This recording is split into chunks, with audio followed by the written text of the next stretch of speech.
doing the damage they were doing to Jameson and all. Kid just doing his job here. And then his dad comes out to help him. They know Jerry's only got one good eye, and they go after it. And start gouging in the eye. That's the sickest thing I ever saw. I'll tell you one thing, that is absolutely ridiculous. With guys, something's got to be done about guys. I've had enough people, and I know you have too, Dave, say, are you guys just going to let Dundee take over the entire program? And the answer to that is no. Something's going to be done about it, because I'll tell you one thing, I know Marlon's going to do something, Jerry will do, and I can guarantee you this is one place I'm not objective about the thing. It's ridiculous. It's bad enough when they come out here and do some of the things they do to like Jameson and Johnson. Sure, they're their opponents. You go in there, you beat them in that, but you don't start beating them around. And then you jump on a kid just out of high school like that. Then his dad comes out and tries to protect him naturally. And the next thing you know, they're in there digging at his eye, the only eye. He's got one bad eye, and they're digging at the only good eye he had. Something's got to be done about it. That is sick, right. sick. I've had a lot of people, Dave, and I know you've had some folks mention it to you, as to one asking the condition of Jeff Jarrett after he was pounced upon by Landell and Dundee. In addition to that, it brought up a couple of questions that I had for Jeff and asked him for some response. Let's take a listen. Lance has asked me today to answer two questions he had for me, and the first one is concerning why I wanted to become a professional wrestler. And the second is why I wanted to get back in the ring and referee Bill Dundee's match. Well, last night when I was organizing my notes, I wanted to be prepared for this, and I was a little nervous. And well, tell you the truth, my notes began to look like a book about my entire life. So I realized that, you know, TV time won't permit me to give you all the reasons why I want to become a professional wrestler. I can only give you a brief explanation about it. When I was real young, I woke up every Saturday morning and watched my dad on television. I was really excited about it every Saturday morning. And I'd go out in the afternoons, and my friends would say, hey, I saw your dad on TV, and I'd sort of feel proud because, you know, my dad was on television. And then, as I got older, I started going to the matches and watching him. And this is the first time I really saw that people saw him as a true hero to him. A lot of people loved him. He had a lot of fans. And up until this time, well, he was just good old dad to me. And then as time went on, I kept going to the matches, and I kept enjoying watching him, and I'd get nervous sometimes watching him wrestle, and I'd get scared. But I grew into one of his fans, you could say, and gradually, I think I was probably his biggest fan. And at this time, well, he became like a hero to me. And I began to listen to him he had always taught me lessons in life about courage, morality, hope, love, and faith. And this is the time when I became he was my biggest hero. And that, I wanted to be just like him. He became the best wrestler he possibly could. And I want to follow in his footsteps and be the best wrestler I can. I hope this has given you a brief explanation on why I wanted to become a professional wrestler. And now to Lance's second question. Last week, you know, a couple of weeks back on television, I refereed Dundee's match. And now I want to do it again because my father has always taught me, don't quit. He said I'm going to stumble in life, but every time I stumble, get right back up and try it again. And in our household, in my room and in Jason's room, he's my little 9-year-old brother, there's a poem that hangs in there, and it's called Don't Quit. And Dad, he wrote it at the bottom of Jason's poem that if this is the legacy he could leave us, he'd be proud. And it goes something like this. When things go wrong, as they sometimes will, when the road you're trudging seems all uphill, when the funds are low and the debts are high, and you want to smile, but you have to sigh, when care is pressing you down a bit, rest if you must, but don't you quit. Life is queer with its twists and turns, as every one of us sometimes learns, and many a fella turns about when he might have won had he stuck it out. Don't give up, though the pace seems slow. You may succeed with another blow. Often the goal is nearer than it seems to a faint and faltering man. Often the struggler has given up when he might have captured the victor's cup. And he learned too late when the night came down how close he was to the golden crown. Success is failure turned inside out, the silver tint of the clouds of doubt, and you never can tell how close you are. It may be near when it seems afar. So stick to the fight when your hardest hit. It's when things seem worse that you mustn't quit. Okay, we're about ready to go with our next one. We're looking forward to this, too. Tony Falk is coming in right now. His opponent today is young Jeff Jarrett. Jarrett is brand spanking new as a professional wrestler. He's got a lot of filling out. Okay, Tony, okay. Tony Falk got something on his mind, and I hope it's wrestling. Lance Russell, you know I have been a victim of the biggest conspiracy around here. You know when I signed that contract to go in the ring with Jeff Jarrett, it said 1 fall, 20-minute time limit. When they announced the match when I was in the middle of the ring, it said 1 fall, 20-minute time limit. Yes, it did. I know what it said. I read the contract. Anyway, Lance Russell, I was going to teach this boy a wrestling lesson, just like I said I was going to. I was just putting all my fancy takedowns on him, and I was really rubbing his face in that mat. Then when I decided, you know, to really give him a beating, really pour it on, right when I was in the middle of it, they rang the bell. They said the time was up. That's right, because it was a 1 fall, 10-minute time. I know what the contract said. Well, just so you know what it is today, 1 fall, 15 minutes. That's exactly what it is. That's what I want to know. You mean this is a 1 fall, 15-minute time? What is it? Here's my friend, the superstar. Here's my friend. If he said it was 120, Russell, it was 120. Because just like happened to him, just like happened to us, Jarrett Promotion and his old deep pockets Eddie Martin's grandfather told you to ring the bell if the kid was getting hurt, right or not? No, he did not. Jarrett Calhoun dove down behind me and got me, beat the referee, right?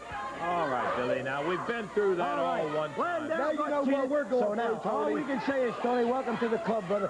And Lance Russell is the head of it. The Shaft Club, baby. Is it worth 5 years, man? Hey, all right, now, you guys, 5 years. Maybe it was 5, and you'll go too with him, howdy. It might be worth it for me, too. If we decide to go out, we're taking you all the way out. Well, I'll tell you this. We ain't going to run in this match, Tony. You go in there and beat him up for 9 minutes and pin him about the 9-minute mark, okay? 15 Because this punk shouldn't even be in the wrestling business. Right, I'm going to take care of that right now, Tony, Please do. Will you please go to... you see that sugar hole that he had on that black guy before? Put it on him. His eyes will start bugging, and hold him, and don't quit.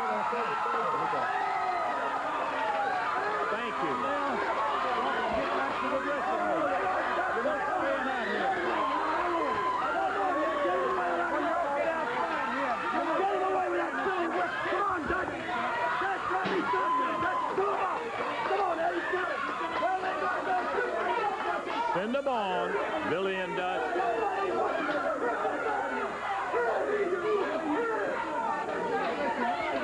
They're leaving. We're not going to stay out. All we was going to do was watch. We got to go back Saturday. They can go back. Get rid of That guy's nervous enough without y'all sitting out here wanting to interfere. So what, Martin? Wasn't you ever nervous in your first match? That's right. I was nervous in every one of them, but you're not going to be out here doing this. Well, Tony Falk can beat him without us. Let Tony do it. Get your hand off. Well, there they go. Thank goodness. All right. Got rid of the extra baggage that was here. Boy, I thought LeDuc was heading in there to do what he does best, and that's beat up on people. Much to our surprise, he nailed Dundee. He nailed Landell. And LeDuc, I cannot imagine why, with LeDuc's reputation, came in and really saved Jarrett, picks him up now. He's carrying him out the door as Eddie Marlin, Travis, and Dutch Mantell go. Good night. You know, I don't understand it. I mean, that is certainly not typical of Joe LeDuc that we know. Well, but I think Joe was upset with Dundee and Landell to begin with there, and I don't know. They had that little confrontation out here. If there's any way that they hear LeDuc out there, I'd like to get him back out. I'm very curious about the move of Joe LeDuc. I'm very happy that he came rolling in there. Hey, Joe.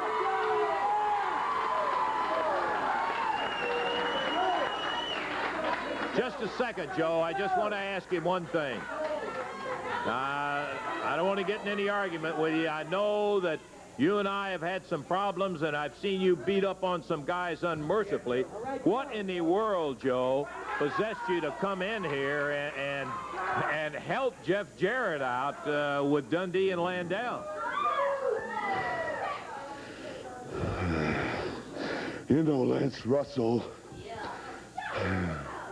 whenever I come to this area or anywhere in the world where I wrestle, I don't take no quarters. I don't give any. I don't mind beating on people. I don't mind hurting people. But I have never hurt a boy. And Dundee and Landell, you're telling a lot of people, you're trying to move a lot of people around. You are not going to take Joe LeDuc's place and fight my battles, because Joe LeDuc can take care of his own self, because I like to wrestle, Lance Russell. I like to fight. I like to drink beer. I like everything that's good in the world. Those big men, Dundee and Landell, you want to beat on boys? Let me tell you something. You want to beat on boys? I'm going to ask the promoter here. I'm going to ask the promoter to give you a chance to beat on boys. Because you know something, Lance Russell? When I first started wrestling, I didn't learn wrestling in the woods chopping trees. I learned in the ring. Get it myself beat on the head until I understand that you don't learn how to be a wrestler in the gym. You don't learn how to play basketball in the gym. You don't learn how to play football unless you get tackled. Jeff Jarrett, here's a message from LeDuc. In the ring is where you learn. Oh, LeDuc. With the interesting... Hey, Joe, anywhere you want to, as far as I'm concerned. Including that bullwhip on the pole match and the big main event. It's going to be a six-man with Dundee, Landell, and Falk going against Lawler, Joe LeDuc, and Jeff Jarrett. Son of a gun, Jeff, I'll say one thing. You got a couple of real heavyweights with you. I do, Lance. I'm just glad I get to be in the same ring, because it's an honor to be in the same ring with these guys. But they know, and I think the people know, that I don't have a chance against a Dundee or Landell. But all I'm going to try to do is hold up my end of the team, and I think I can do that against Tony Falk. I think so too, Jeff. I appreciate that, brother. Let me just say this real quick to Bill Dundee, Lance. I am sick and tired. I've had it up to right here of standing out here and listening to that little twerp run his mouth about how I'm scared of him. Let me tell you something, Dundee. You've never seen the day in your life, and you never will see the day when I'm scared of you, punk. Anytime, any place you want me, I'm going to be there. I'm not hard to find, brother. And Wednesday night in Evansville, Indiana, I'm going to show you. You start that match if you've got so much guts, brother, and I'll start it for my team, and we'll see who's scared of who, you jerk. Joe LeDuc will be there looking for Buddy Landell. Buddy Landell, Bill Dundee, Tony Falk. You know, I'm glad to be Lawler's partner now, because I know when the man's mad, he can hit. And when he hits, they go down. Now, Jeff Jarrett, all we want you to do is exactly what you said. Take care of Tony Falk. and we take care of the rest. But in Landale, you tell everybody, Lance Russell, everybody that wants to listen and watch you, you're going to slap my face. Actually, you're going to slap my smile off my face. First of all, anybody that ever see me smile on this television, I dare you to come and say it. So you ain't going to slap me.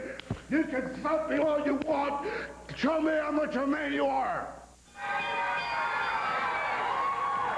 Oh, we are ready for what ought to be a most interesting final event right here on Championship Wrestling, David. Should be indeed. We've got a tag team match with Tony Falk over in the corner of Pat Rose and Abdul Gaddafi.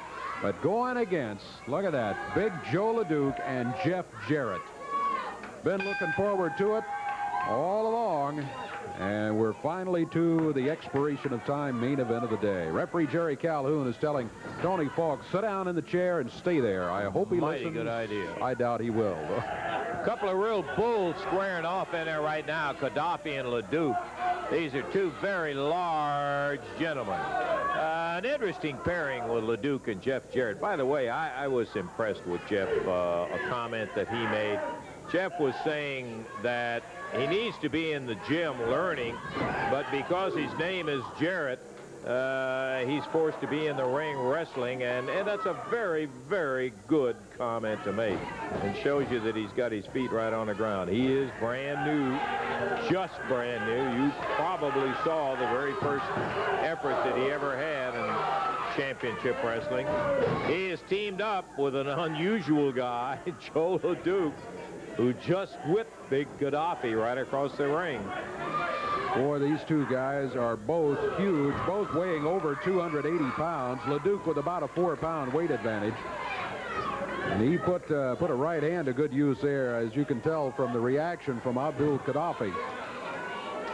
Pat Rose takes the tag. Pat took a little look at who he was going to be against, but I've never seen Rose back up from anybody yet, and I don't suppose he'll back up from Joe, at least until after he's been in there with him for a little while. He's got a headlock on Rose.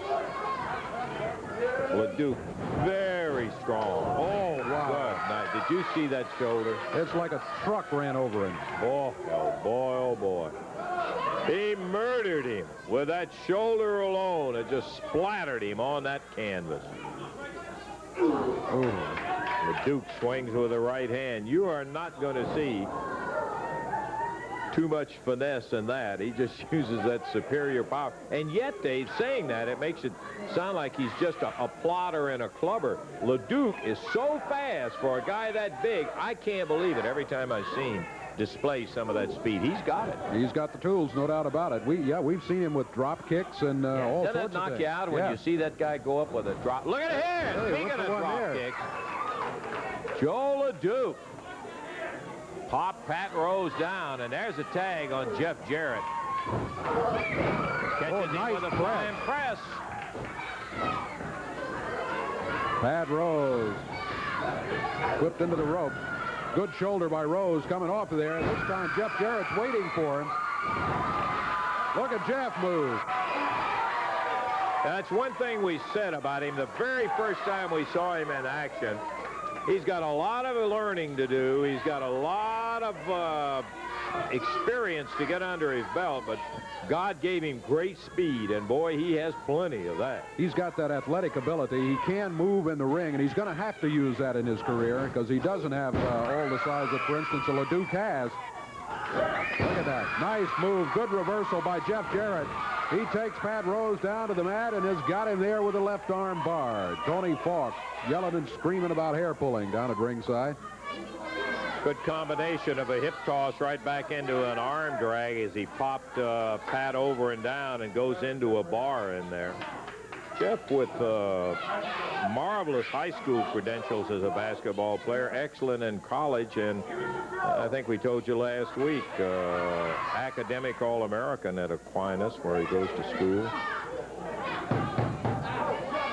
Tony Falk calling for some action here. He's not happy with the predicament Rose is in at the moment.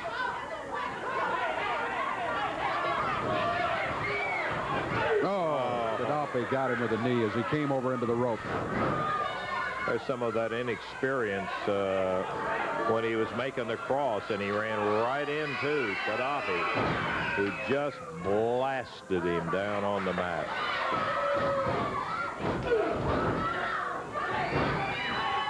Jeff being choked by Gaddafi. Referee counting for the break. Gaddafi breaking it and then went right back to it. Now he's got him over the top rope, choking him with a rope.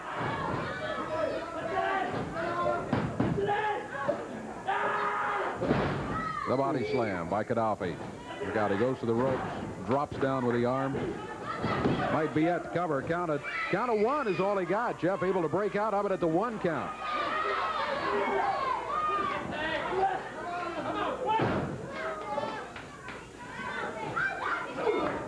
Pat Rose. I think he hit him with a thumb. Looked like he jabbed that thumb in his throat. Well, this is what you call learning the hard way, and Jeff, very determined, slammed back at him. He's a fighter, no doubt about that. Rose goes to the throat. That shows you Pat was upset and irritated when he nailed him because he got him hot enough to go right for the throat in front of the referee. And Pat Rose, rough, tough son of a gun, I'll tell you. He takes an elbow and plants it on Jeff. Buries him on that mat. Covers him. 2.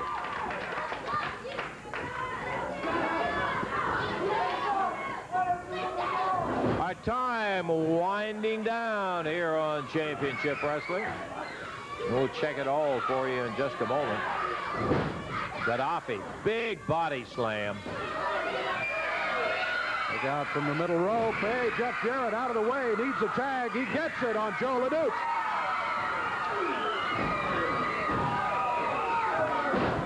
Look out, Falk around the ring is working on Jeff Jarrett. And the referee has disqualified him. He's disqualified him because Falk was interfering.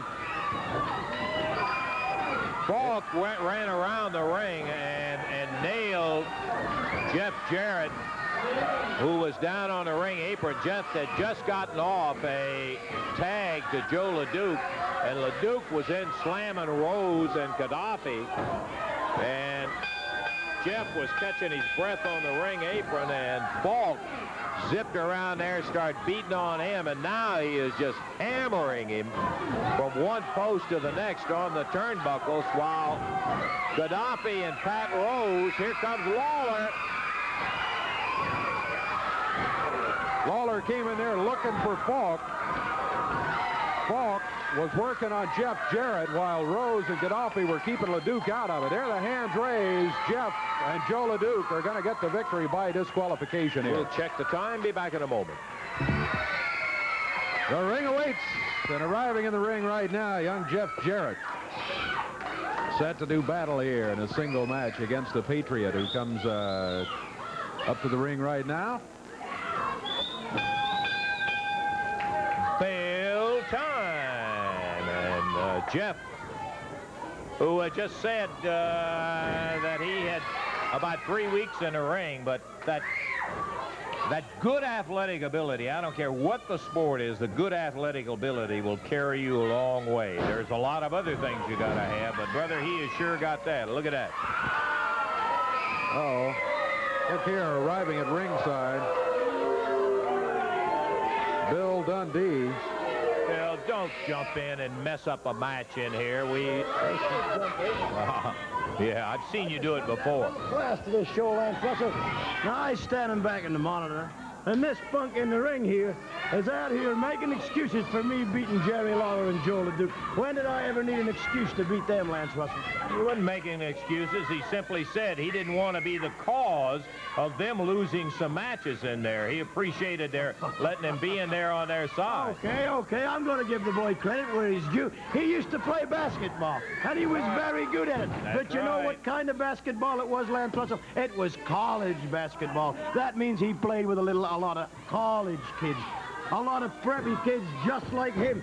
And I'm sure there's a lot sitting out there looking at him saying, oh, that's a college graduate right there. Maybe I can be as good as Jeff Jarrett. Wrong, Daddy, wrong. He ain't going to make it in professional wrestling, Daddy, because this is when you separate the man from the boy. Oh, and I'm going to give you credit where it's due, boy. He's doing a good job right there right now, Jack. Consider how short a time, Bill, he's been in professional wrestling, and you're the one that forced him to get in the ring when he already said he should be in the gym. What do you mean I forced him? I slapped him because he slapped me one time. Then his dad comes out, tells everybody that he has a bad eye. Well, brother, if you're going to do something, you don't tell people your weak spots, right? Yeah, well, some people would be more of a man than to take advantage of a person that's got a bad eye like that, and I think he wasn't counting on that situation with you. Well, I'm going to tell you something, brother. This punk don't have to look too far from me. When he puts on about 50 pounds, he gets about 10 years older. You don't have to far to look for me, boy. I'll be right here breathing down your neck, Mr. Russell. Well, time is on his side. He's strictly going up. There's no question about that. He's a good-looking young wrestler. Right now, does he? The Patriot's giving him all he wants right now. I think he's about to, well, the boy's got a little more stamina than I thought. I got to give you... Well, that's a small... Well! Yeah, okay, Russell. He's quick and he's smart and he's a doggone good athlete, and he comes up with a surprising win over the Patriot. All right, our opening match of the day set to go as the bell sounds. Pat Tanaka faces off against Keith Robertson. Keith Robertson's partner is Keith Eric, and Pat Tanaka's partner in the corner, Jeff Jarrett. One fall, 10-minute time limit match. Pat Tanaka out of Hawaii, schooled in the martial arts.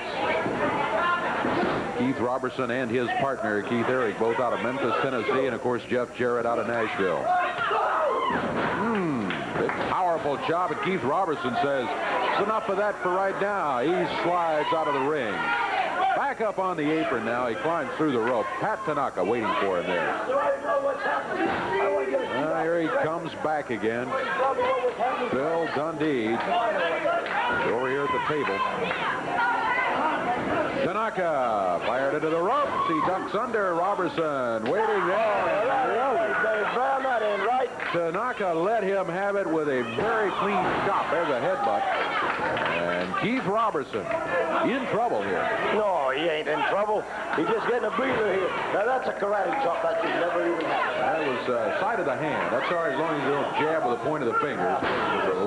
Jeff Jarrett coming down off the rope. Spider-Man. Robertson. That'd be for me. That boy would never be in the wrestling business. If it hadn't been for you? Hadn't been for me. I punched him out one time. He got so mad he went home and said, Daddy, I got to beat up Bill Dundee. I ain't seen him since.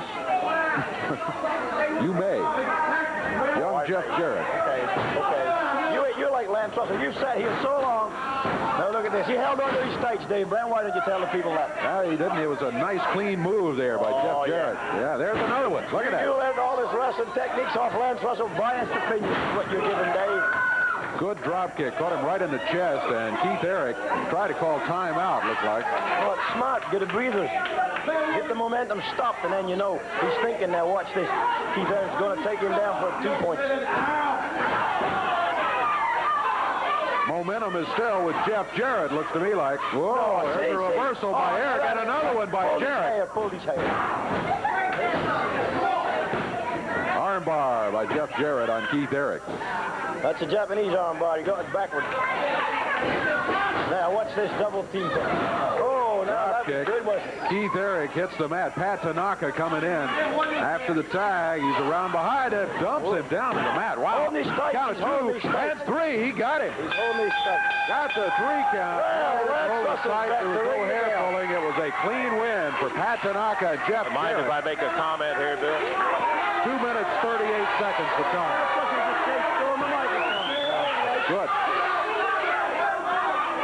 2:38 the time on it. Jeff Jarrett and Pat Tanaka victorious.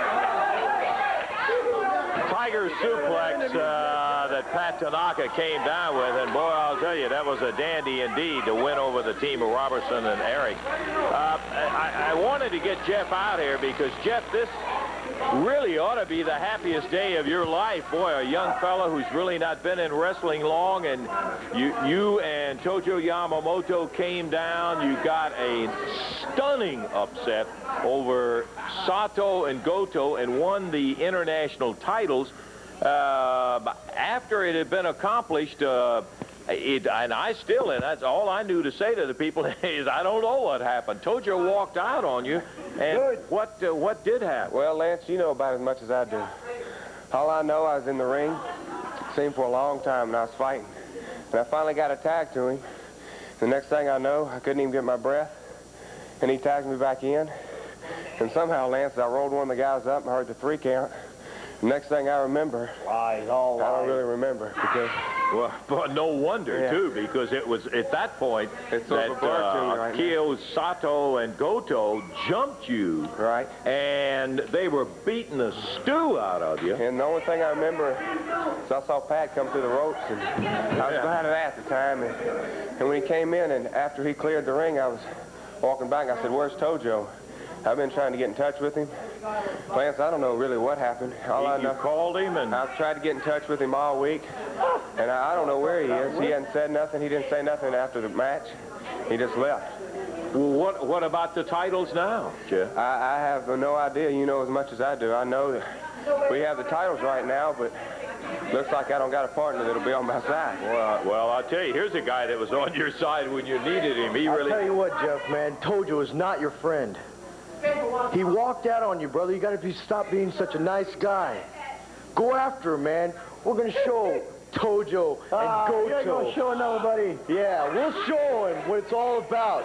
They know the martial arts, right? Well, they ain't never matched up to me yet. And we're going to go. And we're going to go full speed with Tojo, Goto, and Tojo, all right? We'll get him. You guys got a match coming up with Sato and Goto, and you do remember that you know now what they did to you. What goes around comes around. That's what I'm going to try to do, pay those guys back. Hey, go back. That's on the match. They left me in the ring bloody, and I'll get them back. Okay, Jeff Jarrett, Pat Tanaka. We'll be looking forward to that. We'll try to clear this situation up a little bit later. If you don't mind, we're going to take a break, and we'll be back in just a moment. You're going to see this young man in the ring in action with Paul Diamond as his partner in just a moment. Jeff Jarrett, I think, had a rude awakening, if he ever had any illusions at all, and a confrontation you had earlier with Sato and Goto when Tojo said you were falling out of the ring, and he just stopped you from falling. He stopped you all right. No, that's right. People know the real story, but right now I heard Tojo come out here, and I'm confused at what he's saying. He says that I'm clumsy, that all I did was eat and sleep, that I didn't care about wrestling. Right. Well, Lance, I'll tell you, when I was in school back in the spring, every afternoon after I got home from school, I'd go over there and want to train. When I got out of school this summer, I'd go over there early in the morning and I'd want to train with him. And 9 times out of 10, he'd say, "Go on, I got to go somewhere, I'm busy." Now, Tojo, Sato, and Goto, they don't think I can become a wrestler. But I'm here to tell you, I want to become a wrestler, and I want to become a good wrestler. Now, we got a match coming up with them, the international belts. The winner of that match will be the new champion. That's right. And not many people think me and Tanaka can do any good or even have a chance with these guys, but I think we're going to turn some heads, and I hope the people come out because I think we can come out with the championships. Well, of course, a lot of people didn't think that the first time that when you had Tojo as your partner before he walked out on you, that you guys really had any chance with such a world-class team as Sato and Goto, but you won it. That's right, Lance, and we're going to try to do the same this week. Okay, Jeff Jarrett, and good luck to you, Jeff. Outstanding young athletes. You'll see 2 of them in here in just a moment. You can have a chance with us, much less anybody else. Pat him on the back.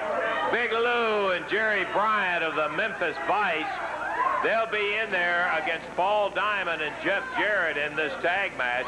It should be a good team also. Paul Diamond teaming with Jarrett today against the Memphis Vice. And let me tell you, the Memphis Vice has been coming on strong. Before the bell really even gets the vibration out. They're across the ring and jump. Diamond and Jarrett, who reverse it. Diamond with Big Lou and Jerry Bryant with Jeff Jarrett. Good backdrop from Jeff. Diamond grabs a hold of Bryant. Jeff covers him up 1, 2, and Bryant misses him, and Jarrett pulled out of the way. Nice drop kick, and down goes Bryant. We got them all 4 in the ring. It hadn't boiled down to a tag team as yet because the Memphis Vice charged across the ring and jumped Jarrett and Diamond just as the bell sounded. I mean, never even gave them a chance to turn their head. Jarrett in the ring by himself now, and the referee's saying, let's get one in here. Snaps, and both of them into the ring now. Bryant goes down. Lou goes down. And it didn't look too clumsy to me. Yamamoto was talking about Jeff being clumsy. An outstanding basketball player. Fine athlete, I think. Climbing through the ropes, Jerry Bryant squaring off with Jeff. The referee said, let's open the hands and keep this a wrestling match, not a boxing match. Bryant and Jarrett tie it up. Bryant with the arm wraps it. Grabs a handful of hair and pulls him off the feet while the referee is over with Big Lou trying to get him back to the corner. Once again, Lou's got one of those irritating mouths that he will absolutely make you mad. But he's getting to the crowd and the opponents. There's a tag from Bryant on Jarrett. Big Lou put to the midsection. And Lou slams him upside the head.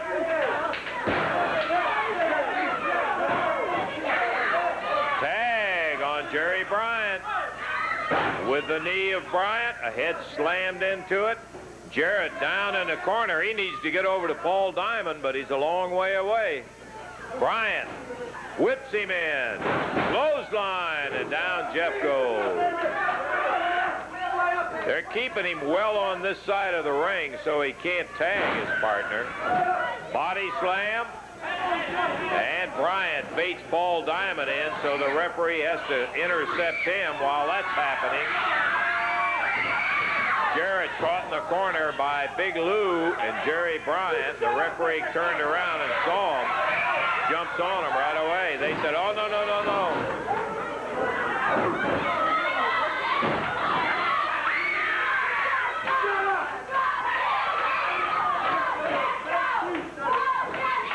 Over the top and a drop kick.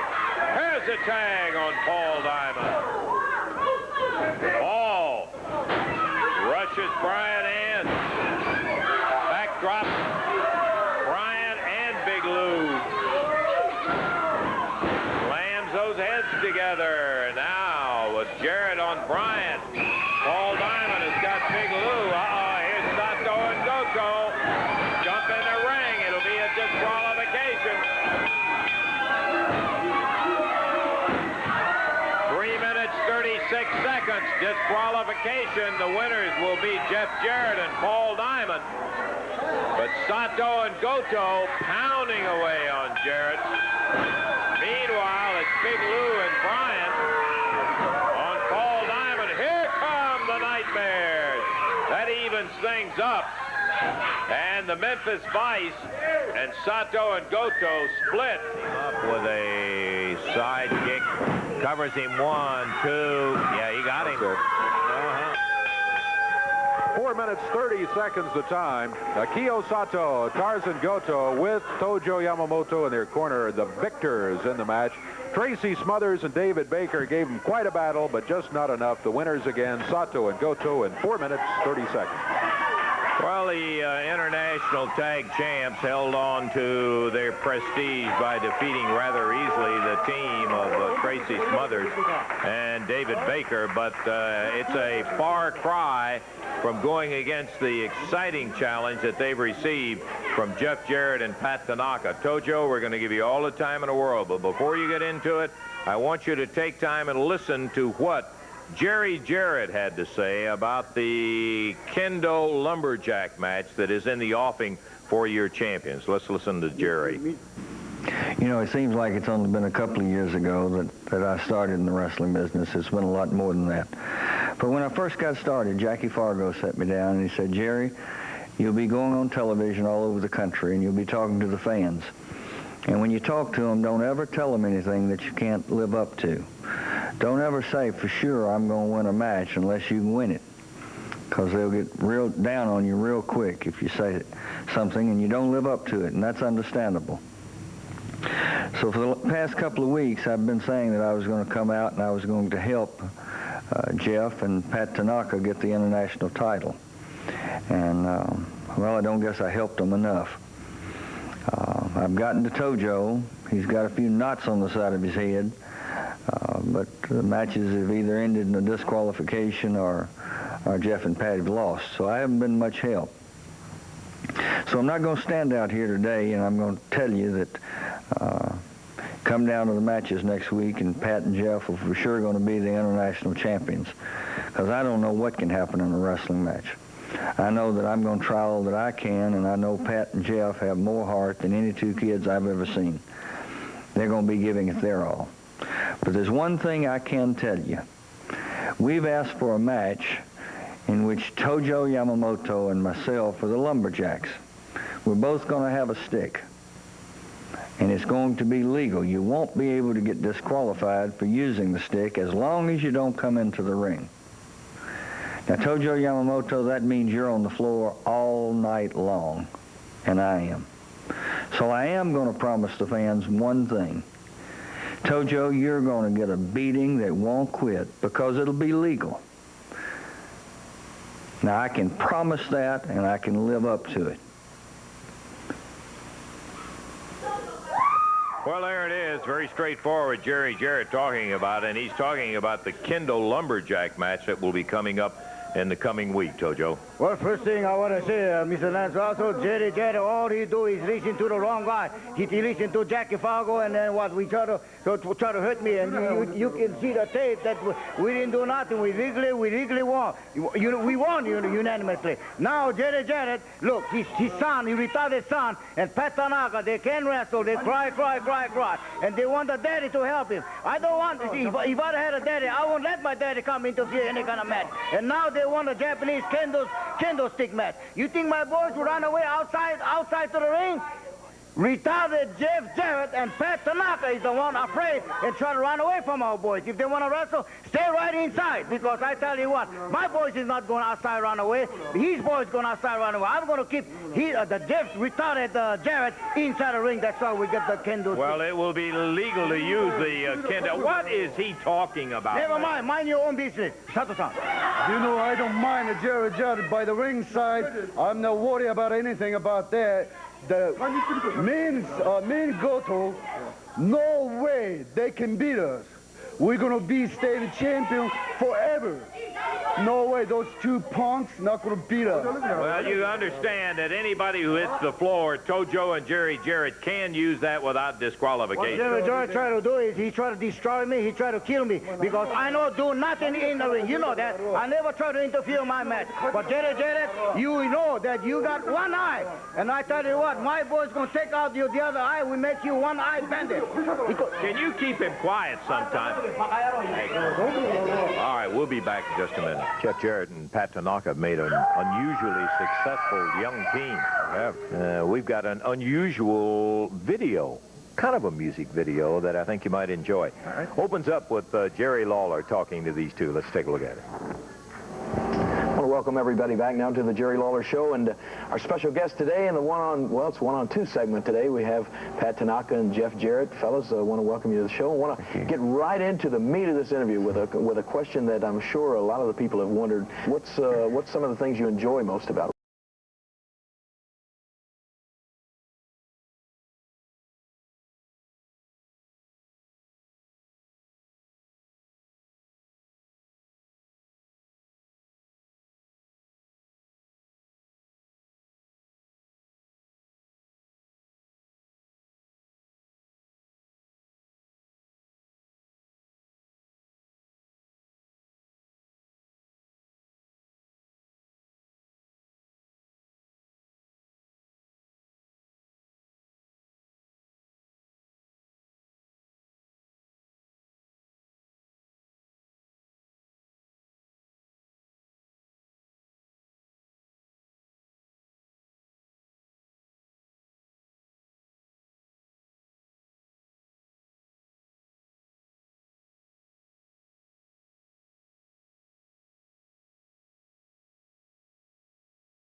Jeff Jarrett, Pat Tanaka will be facing the Memphis Vice. And here everybody comes. Ought to be a doggone good tag match today, Dave. Looking forward to this one. It's going to be a tag team match. One fall, 10-minute time limit. And introducing the Memphis Vice, Big Lou and Jerry Bryant out of Memphis, Tennessee. They come in at a total weight of 468 pounds. Meanwhile, at about 401 pounds across the ring, from Nashville, Tennessee, Jeff Jarrett and his partner from Hawaii, Pat Tanaka. Lou was just pointing out the signboard that he and Jerry wear on the backside of their wrestling attire. Big Lou has so bad. And Bryant has mean and nasty. Yeah. Jeff Jarrett with new wrestling attire here today, too. Yes. First time we've seen Jeff in the long wrestling bottoms. Bryant. Boy, Bryant, I've never seen anybody with more confidence when they step in the ring. You could put him in there against any two big guys, and he would walk in there thinking, I'm going to beat these guys in 10 seconds, you know? Well, whoa, beautiful drop kick. Look at that one. Boy, Bryant and Big Lou both may have to rethink a little bit now, huh? Yeah, that'll take a little confidence away from you. Two great drop kicks from Jeff Jarrett, and he does have a dandy drop kick. What we really say about Bryant off the microphone is he is cocky.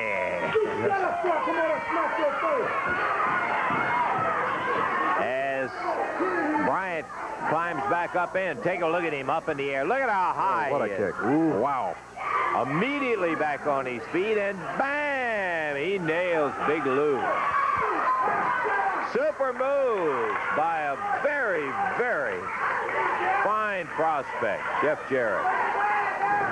And boy, let me tell you, the guy over at ringside is no slouch either. He turned him almost all the way over that time. In the air, crotched him and body slammed him, covers him. And Big Lou is coming down to break his neck with that elbow. Jeff got out of the way and he hit his partner. Whoa, a double drop kick. Boy, Jeff Jarrett is looking good here today. And they haven't even seen Pat Tanaka yet. That's right. It's been all Jarrett so far, and we're 2 minutes into the match. Jeff helping the crowd count. Yeah, quick At count. 9. Yeah, a little quick, but they got to 9. When the referee got to 10, that would have been a count out for Bryant and Big Lou, the Memphis Vice.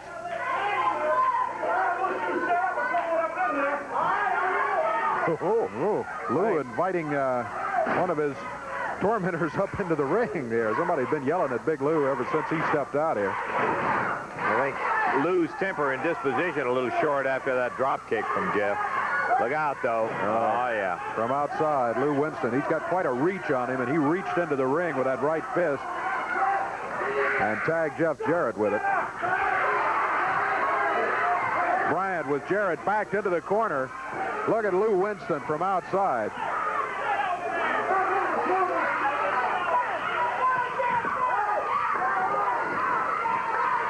Bryant power slams Jeff Jarrett down to the mat. Count is at 1 and 2. Jeff able to kick out of it at the 2 count. Didn't look good there for a moment. Surprised Bryant, too. He was stunned when he found himself flying off of Jeff. Here's Big Lou. Going for the suplex. He pops him over in a short arc. Big elbow. Pat Tanaka reaching for the tag on Jeff Jarrett, but Big Lou Winston takes Jeff back over to the corner of the Memphis Vice.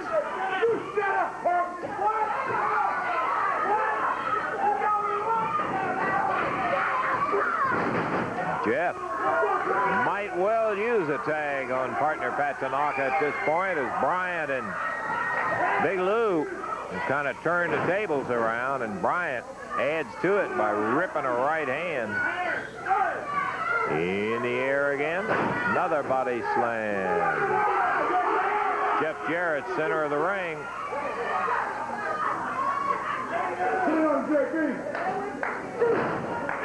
Jeff really knocked down hard with that right fist. It's been all Jeff Jarrett. Pat Tanaka has not been in the match. Yeah, one of the things that a young wrestler has to learn is that there is a time to make a tactical retreat and tag your partner. Most young wrestlers who are worth their salt that we've seen when they start out will think, boy, I'm not going to let that guy get away with that, and he'll stand there and get his brains beat out and get beat. That's why you got a partner over there, but it's hard to swallow when you've got any kind of backbone and so forth, and it's a learning process. There's a cover on Bryant. Lou comes out. There's the tag on Pat Tanaka. We get a fresh man in, and look at Tanaka go. Oh. Boy, he hit Winston with quite a kick, knocked him down. All of them in there now. Bryant against Jarrett. Lou Winston against Tanaka. Look out. Here comes Sato, Goto, and Tojo. That is going to be the end of the match, but it's not going to be the end of the action.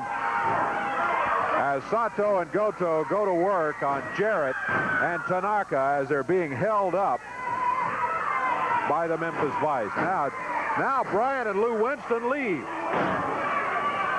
They take off as Sato and Goto going after Tanaka and Jarrett. That's Yamamoto's shoe that Sato has. And Tojo nailing Tanaka. Boy, Tanaka bleeding, running down his face as Jeff was slammed with that shoe by Akio Sato. Jeff has some blood trickling down his head. Boy, that's not designed to help it. As Yamamoto hits kendo stick on Jarrett and Tanaka, while Goto and Sato are killing these two guys. Sato and Goto really have never been able to get used to the fact that they haven't been able to destroy. Here comes Jarrett coming in there to help his son and Pat Tanaka out. Going after Yamamoto. Going after Sato. Goto. Sato holds him, and Tojo teed off on him with that kendo stick.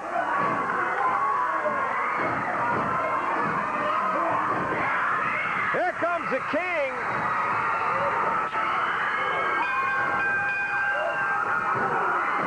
Lawler nails Goto, then Sato. Jarrett back on his feet after Tojo. Jarrett with a kendo stick going after Tojo. Boy, he is beating him with that kendo stick.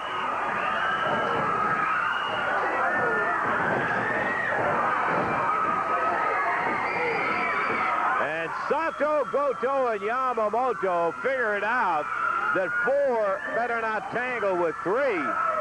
And they have finally split. Tanaka bloody from head to toe. And the end result is a disqualification. Yeah, the team of Jeff Jarrett and Pat Tanaka are going to get the win. 5 minutes, 19 seconds, the official time. 5:19 the official time as Jarrett and Tanaka win it. Go away bloody at a brutal beating by Sato and Goto. Timeout, and we'll be back in a moment.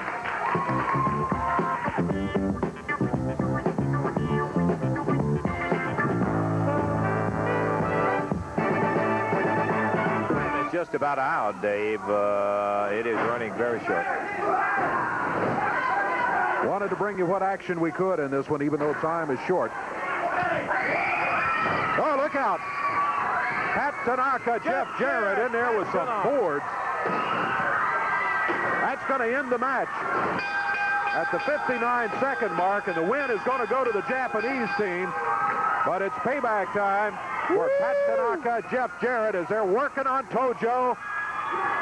Sato and Goto with those boards. Boy, they are pounding them with those boards. Working them over. Yamamoto caught down by the ringside. There goes Tojo running. Jeff Jarrett picks up another piece. And that end of that, it's going to be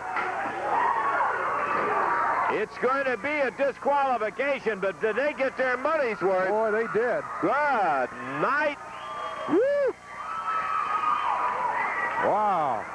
Let's catch our breath, check our time. We'll be back in a minute. Yeah. A while ago, I heard these people talking, but I want to tell all that people in Jonesboro tonight there is going to be some booty kicking, brother, and it's going to be the fire, the flame, and the torch doing it. AWA Southern Tag Championship bout. Tell you what, Jeff Jarrett, Pat Tanaka coming in here trying to take the belts away from the big, big team of Fire and Flame. At a total of 401 pounds out of Nashville, Tennessee, Jeff Jarrett, Pat Tanaka, his partners out of Hawaii. They're challenging for the belts held by a team from parts unknown that weighs in at 603 pounds. That's Fire and Flame. And they also have in their corner today Torch. Torch is going to have to stay out of it. For one thing, he doesn't have a belt. So he's going to have to stay out of there. And for another thing, of course, he has no business interfering in the match anyway. Yeah, but watch that son of a gun. He looks so much in that outfit. He looks so much like Fire and Flame. We'll have to keep an eye on him. Jeff Jarrett starts it off. Fire is the opener. Beautiful drop. Whoa, boy, he is right through the rope. What a surprise. I don't think that big guy thought there was any way in the world that Jarrett was going to be able to get him outside that ring. Man, he drop-kicked him so solid. They just made a change without a tag, didn't they? Yeah. That's Flame in there right now. I think Jeff is trying to explain to the referee that he knocked Fire out of the ring, and then Flame is the one that came walking back in. The crowd is explaining, and Flame is saying, hey, y'all be quiet over here. Don't tell him. Flame stays in there.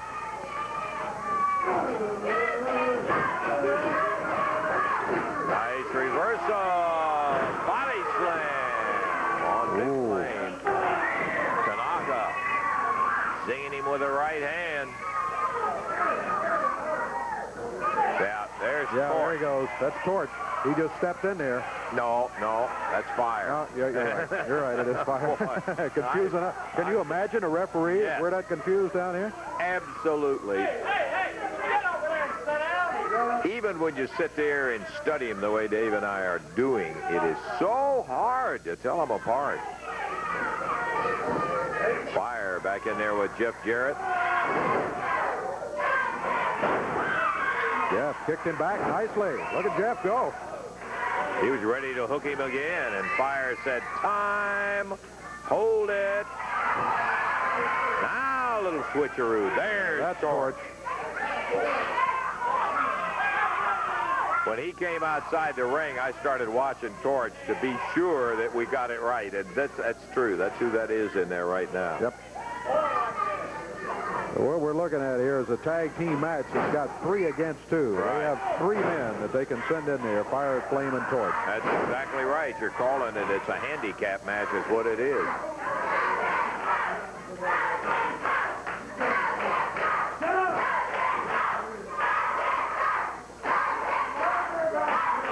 Jeff Jarrett not backing up from him, I tell you.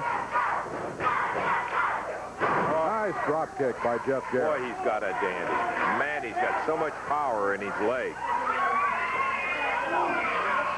One of the things that made him a super basketball player, and he still is, as a matter of fact. All right, Fire is back in there now. Torch has retaken the seat over in the corner.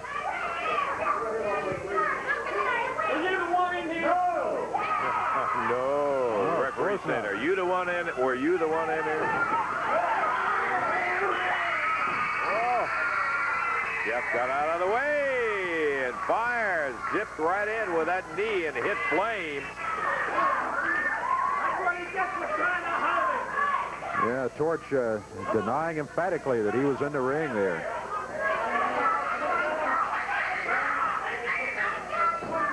That is Fire in there right now.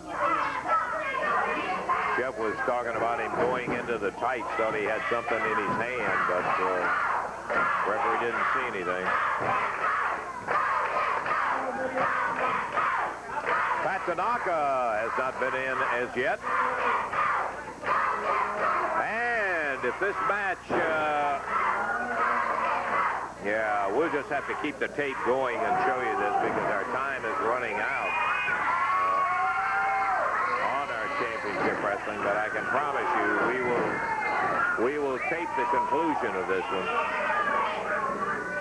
Fire out of the ring, and here's Torch. That is Torch back in there. Flame is seated right there, over on the left of your screen in that chair. He's the legal man in the ring. But how can you tell? I mean, it's difficult. I'm sure that even watching at home, it's difficult for you to tell them apart. And again, remember the referee is that's Akio Sato jumping in the ring. Here comes Goto. Oh, that's a shame because not only is the match over now, or not only is the fall over, it's going to end on disqualification. Kojo with a kendo stick beating up on Jeff Jarrett while Sato and Goto, those big boards, they just broke that one over Jeff Jarrett's head. There's another one they broke over Pat Tanaka's head. They got pounding on Jeff Jarrett over here. This thing stop. It is 6 against 2. Here come the Hillbillies. Cousin Jr. and the Giant Hillbilly. Boy, that'll even sides up in a hurry as with those boards, Sato and Goto were pounding on Jeff Jarrett and Pat Tanaka. Fire, flame, Sato, Goto. I want him in the back, man. Jeff, you know, we're out of time right now. We're gonna have to take our time out. What would Jojo, I can take anything you bring on, brother. I can take anything you just have. Come on right now. Come on. You think you're so bad? You think we're cowards? I ain't running from you. I'm right here. I'm not running from you. Jojo, let me tell you something. You might have won this battle, but the war's far from over. They ain't got no business out here. Well, they are out there. It was an expiration of time match. I grant you that that's the way. Uh-oh, Tanaka. Across the way with a board. Everybody's getting armed now. I hope we can get this thing cooled down. Southern Tag titles were at stake in an expiration of time match with Jeff and Pat. And against Fire and Flame, the champions. And, of course, I think you saw probably at the beginning, at the end of the last match, Sato and Goto came out with those boards and started breaking them over the heads of everybody. Sato and Goto were leaving. Cousin Jr. and the Giant Hillbilly, who have certainly no love for Fire and Flame, are still out here with Jeff Jarrett and Pat Tanaka. I don't think we're going to see a lot of action officially until we get to, Sato and Goto come back out. Now, we were going to try to have and get into a second fall for this Southern Tag Championship belt, the first one being lost on disqualification. Junior over there with Fire. Flame is pushing him into Junior, and he says, hey, quit that. And up here, Jeff Jarrett waiting on Sato and Goto. Yamamoto armed with a kendo stick. That's Tanaka going after Goto you're looking at. Giant Hillbilly and Cousin Jr. running Fire and Flame and Torch. I think what we have is prelude to pandemonium here. We don't have a second ball. We don't have anything but about 8 guys who'd like to get in there and grind each other's head off. Now the Japanese team that looked like they were starting for the dressing room, but now here they come back. Sato talking a mile a minute. Now maybe they have left the area now. It seems that the Japanese team is gone. But Giant Hillbilly and Cousin Jr. are still down here running their mouth at Fire and Flame, so that as long as you have that unbalanced situation, there is no way that we're going to be able to get another fall underway. Okay, now we got it down. Fall number 2. I'm being a little optimistic when I say that it's down to even numbers now, because it isn't with Torch out here. Fire and Flame have a one-man advantage over Jeff Jarrett and Pat Tanaka. Tanaka in there now against Flame. But up on the ring apron is Torch, and Fire is down on the floor. This is Fire down here. That's Torch Fire. up That's there. Torch up on the ring apron. What an advantage when you've got a guy out there who's fresher than anybody to be able to rotate in. In the air, Pat Tanaka slammed down. Torch goes down, but he's right back up with an elbow.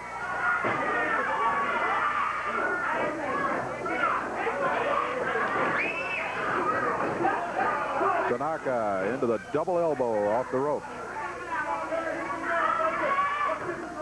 Fire takes over. Flame is down on the floor. Tanaka caught with 2 counts, but he kicks out. That's Torch coming in. Pat Tanaka rolled out of the ring through the ropes. Oh, look out. Tanaka slammed down into our announce table.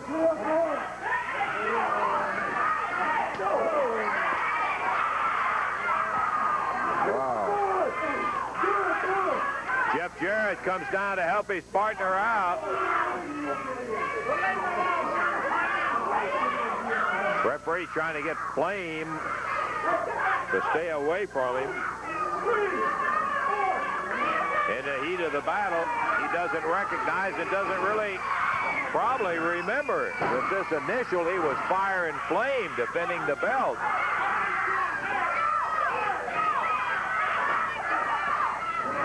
I'm sure there'll be an official objection filed on the Fire and Flame tactics in here with the 3 guys in a championship situation.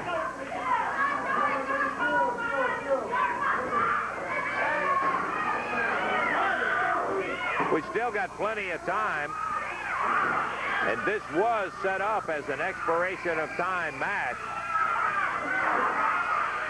And of course, that simply means that the team with the most balls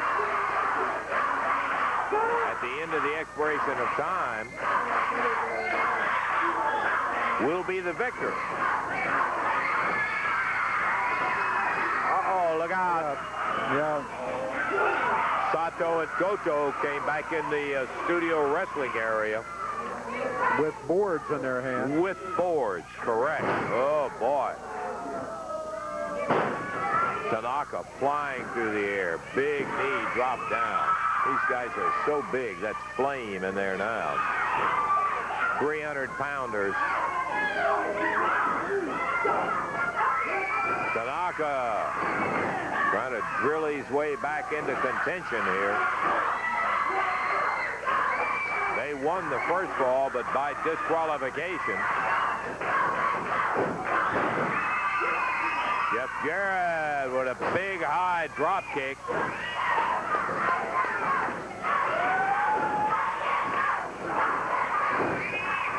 Takes the big guys over. You wonder, you know what kind of great shape Tanaka and Jarrett are in, but you wonder if constantly having to wrestle around guys that weigh around 300 pounds isn't just going to tire them out, Dave. I think it has to, especially when you consider that Fire, Flame, and Torch have that ability to put 1 extra fresh man in there. They get double the rest time that Pat and Jeff get. Count of 2 on Jeff. Oh, boy, oh, boy. He just threw him up for grabs and let him drop right on his back. Count of 2, and Jarrett kicks out of it. Another suplex, stands him, and a big high one. Down he goes. Fire getting a 1-2, and that's all.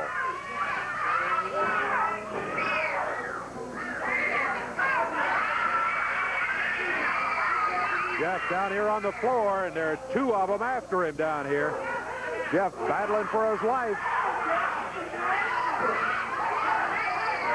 That's Torch And Flame working on him. There's a referee down here trying to use it up. Oh, look out.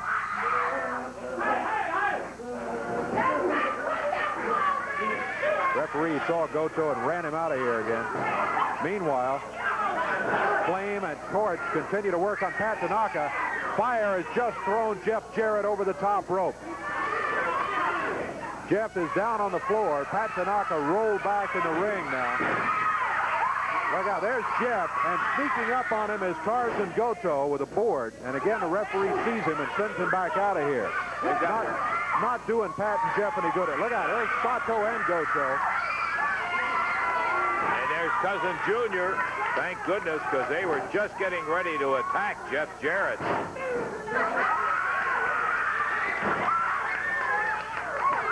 But meanwhile, Fire, Flame, and Torch have really worked over Pat Tanaka in the ring. Pat and Jeff in trouble here in this fall.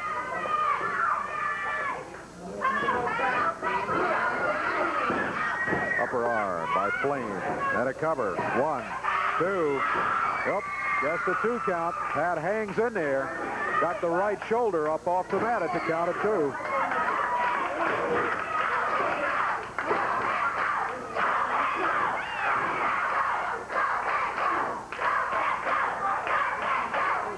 Crowd pulling for Pat.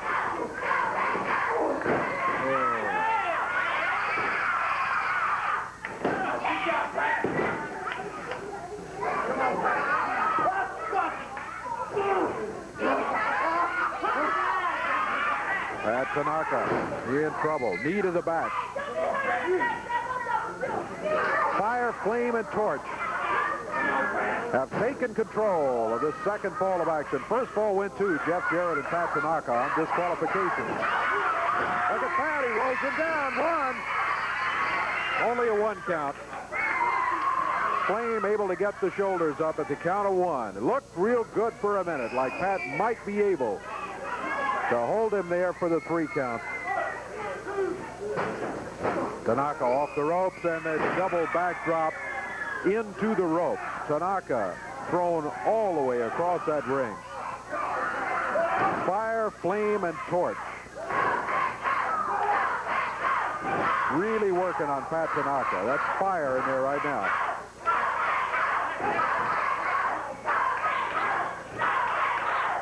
They make a tag, and this is Flame coming back in.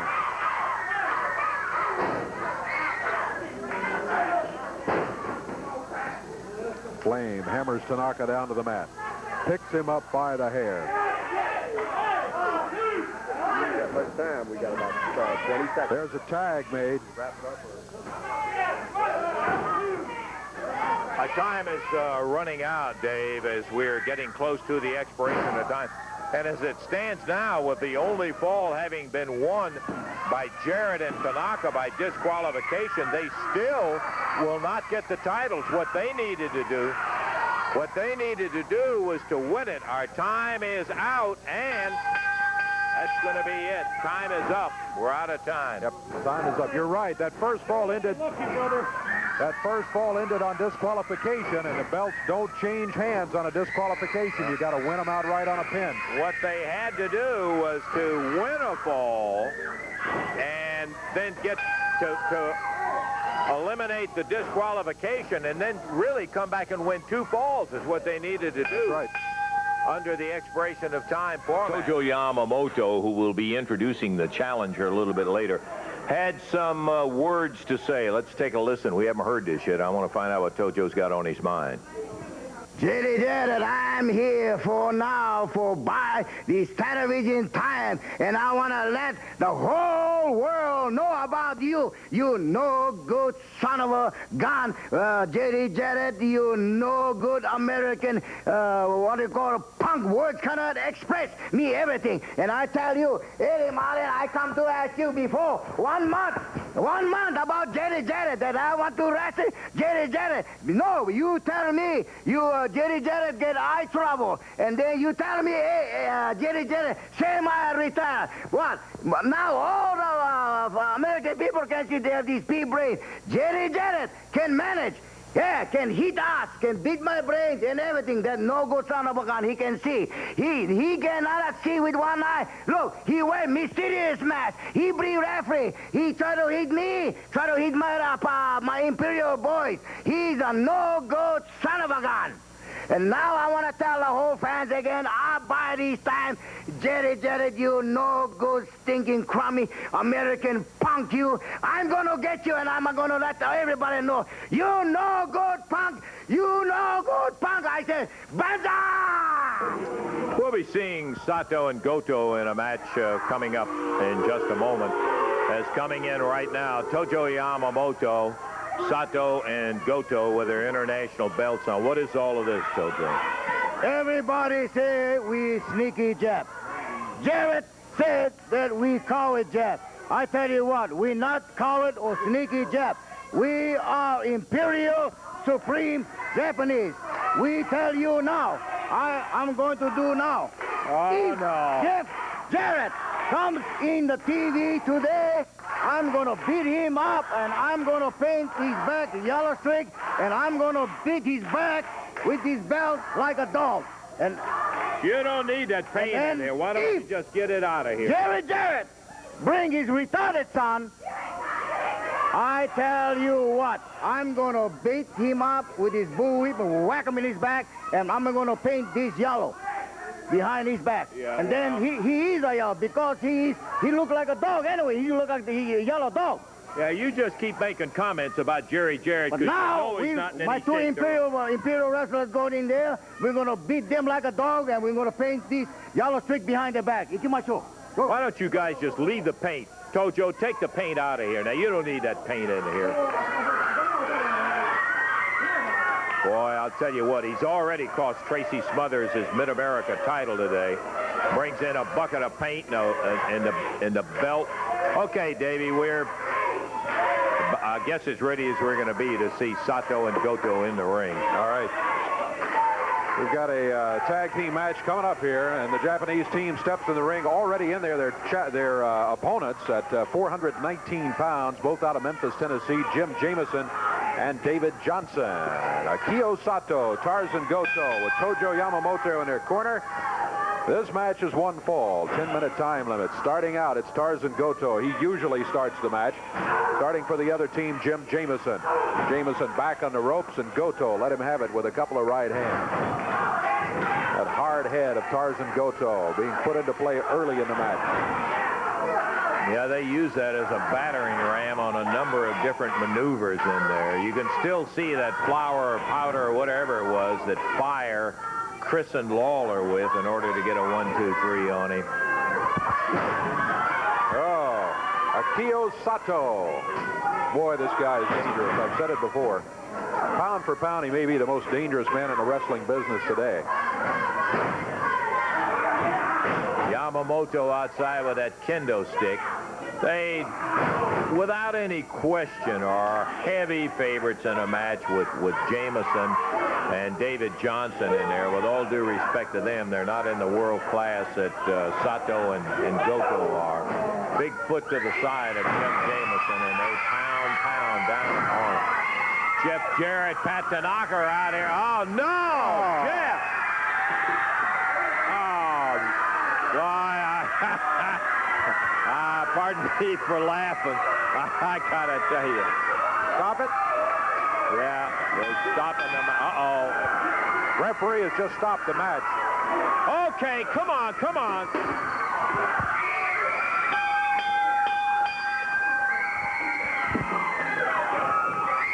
Pat Tanaka hit on the head with that paint can, and now he is just killed. Yamamoto with the yellow paint all over him, where Jeff Jarrett and Tanaka sneaked up behind him. Tojo holding Jeff and beating Tojo. Tanaka is unconscious, and Goto's still kicking on him. As Yamamoto alternately hitting him with that. Come on, Tojo.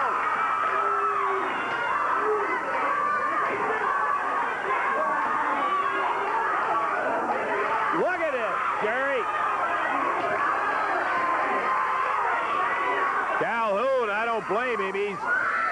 steering clear of these crazy guys. Sato holding Jeff, and Tojo just continues to batter on him. Hits him with a kendo stick.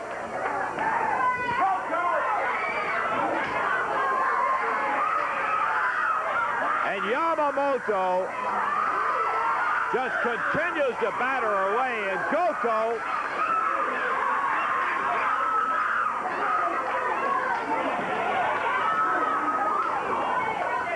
come on, can't we get some help out here? This is careful, Randy. Waller is not in the studio. Waller is left. There's nobody there. Jerry's gone. There's nobody there. How about Tracy? Anybody? Can we get...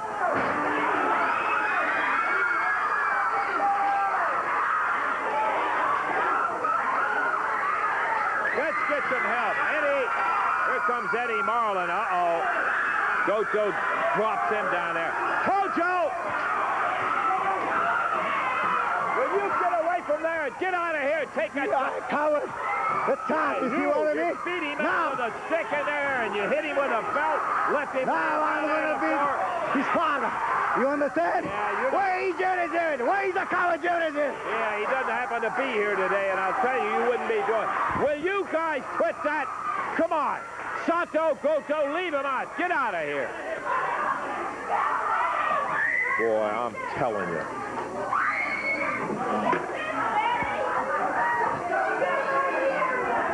You better get him back. They beat on him terrible. Oh, man.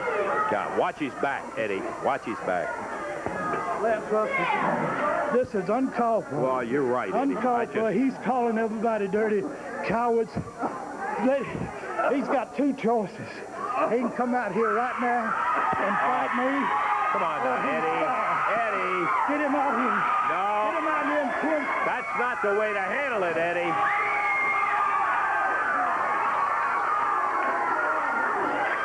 Eddie's talking about firing Tojo if he doesn't come out, but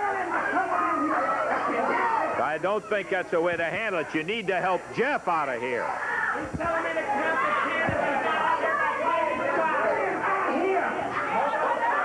10. Eddie Marlin saying get Tojo out here. If he's not out here by the count of 10, he's fired. We need to help Jeff out of here. Come on, Eddie. Get him another time. Jeff. Well, Yamamoto's not out here, Eddie. You can get him. Fired, but that's not going to save him from getting his beating. He's going to get his beating right No, here. come on, Eddie. Yes, come. he is. No. Eddie! I'll tell you what a mess this is. Well, thanks to Yamamoto and all of them, we come up here, we got the paint in here. They were going to paint somebody on the back. They ended up getting it dumped over Tojo, which we don't approve of in here. All right, Tojo. We've had enough. Where is it? Where is it? Where is it? Hey, come on, Where is Tojo. it? Where's the Now fuck? listen. Where's the fuck? Let go of me now. I'm telling you. I'm going to tell you one thing. You're just about to get yourself sued.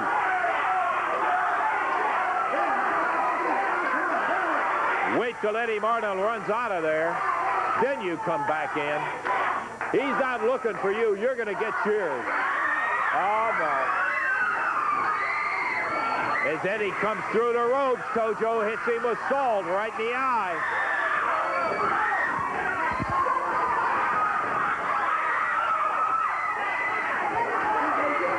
Hey, well, you guys, you don't need a bet. Keep these guys out of here. At least that one-on-one. Oh, man. Tojo is busting Eddie wide open.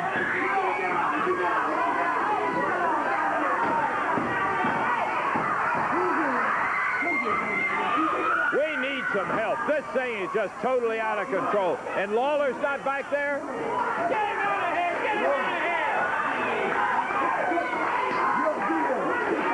Come on, Jerry.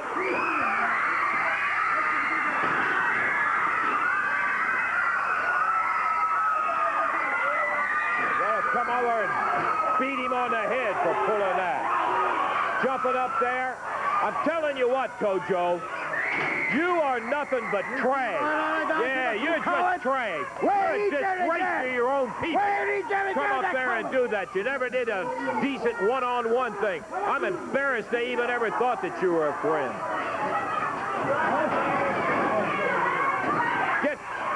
Just get out of here.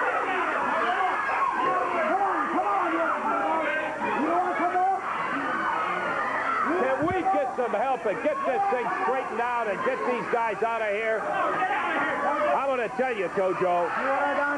Yeah, I see what you did. You see how you did it, too. You're a disgrace to your people. Oh, just get out of here. I just got to tell you. See if they can help. Hey, come on, Tojo.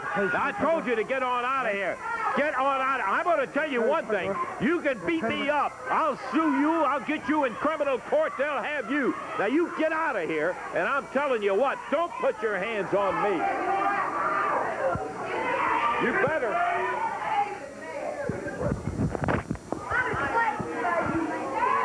I tell you one thing. It's come down to a situation where it looks like that. I was going to tell Tojo I'm going to have a ball bat sitting underneath that desk. You can put up with a lot of things in there, and I don't have any question in my mind that Tojo Yamamoto could kill me. But I'll tell you one doggone thing. We're not going to take it lightly, and I just want you to know that, Tojo. Come out here right now, because I got a message from you. I just got off the phone with Jarrett explaining exactly what happened on it down there. So don't come out here swinging that. All right, you may get in a lick it. Yeah. No, I don't want to fight you, but I'll tell you what you're not going to do. You're not going to push me around in that. I may only get one lick, but I'll hit you right in the face with this. It's not worth to fight an old man, old crow like you. Yeah, all right. Well, just remember that, because I'll tell you, if I don't get my one lick, it'll be a good one right in the back. I don't want to fight you, Tojo. I'll tell you what you are, though. I said it before. You're trash. You're absolutely a disgrace to your people. You do sneaky things. I talked to Jarrett. You're screaming, get me Jarrett. I told him what you did to Eddie Marlin, what you did to his son, Jeff Jarrett, out there. He said 3 words, sign the match. He's not afraid of you. One eye or any of that. Yeah. I'm going to beat that dirty dog. Banda! All right. Yeah, you beat him. This is one time. I don't pull for too many, Raul. I do pull for some, but I don't just openly root for somebody to get hurt. But I'll tell you one thing, Dave. This is a situation where I'm going to be sitting, waiting, watching for Jarrett. There's a time when you got to do things, and Jarrett feels the same way. He's got one eye that's bad. He's got the other eye that's partially been histoplasmosis. But he is a man, and he's not going to put up with that kind of stuff happening out there, and he will meet Yamamoto in the ring. He'd rather meet him in the parking lot if he was right out here. But the match, he said, and I applaud him for it, sign the match. There's a time you got to do things. The match is signed. We'll take time out, be back in a moment. We got more of it. Okay, we got a highlight tape that I think a lot of the folks will be interested in. This was kind of as a result of the situation that occurred. It took place in the Mid-South Coliseum in Memphis, Tennessee. We've got some highlights from a Jarrett, Tojo Yamamoto match. I want you to look at this.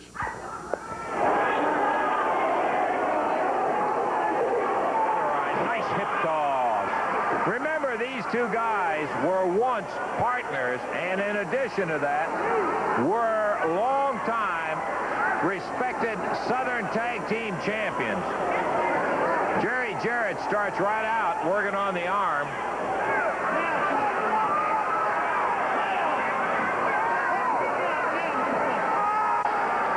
Boy, it sounded to me like his arm popped. That's exactly what Jarrett said he was going to do. He's going to break his arm. Well, you know, I got no love for Tojo, but I'll tell you, when he put that Japanese bar on it, he's doing it again, Eddie. You know, there's a point of where it goes beyond wrestling in there. Tojo should have thought about that in the weeks behind us, Lance. I have no sympathy for him whatsoever.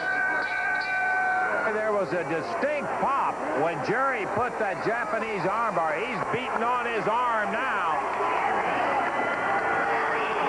Yamamoto. Leave him alone, Frank. Screaming. Jerry still pounding on the arm. Pushes referee Frank Morrell back. And he is still going after it as he pulls Jarrett off. Uh-oh. Here comes Sato, Goto, Jeff Jarrett, Pat Tanaka. Minute and 32 seconds. I believe, I'm certain that Jerry he broke his arm, Randy. What he said he's going to do. Here comes the ninja. He said he'd break it, and he did. Nobody deserved it any more than Yamamoto, the ninja being manhandled by the referee. With Sato and Tanaka down there, Jeff Jarrett and Goto and Tanaka, Sato and Jeff Jarrett. Here comes the king.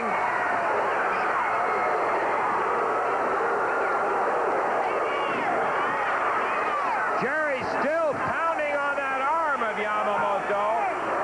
Yamamoto is screaming in the center of the ring.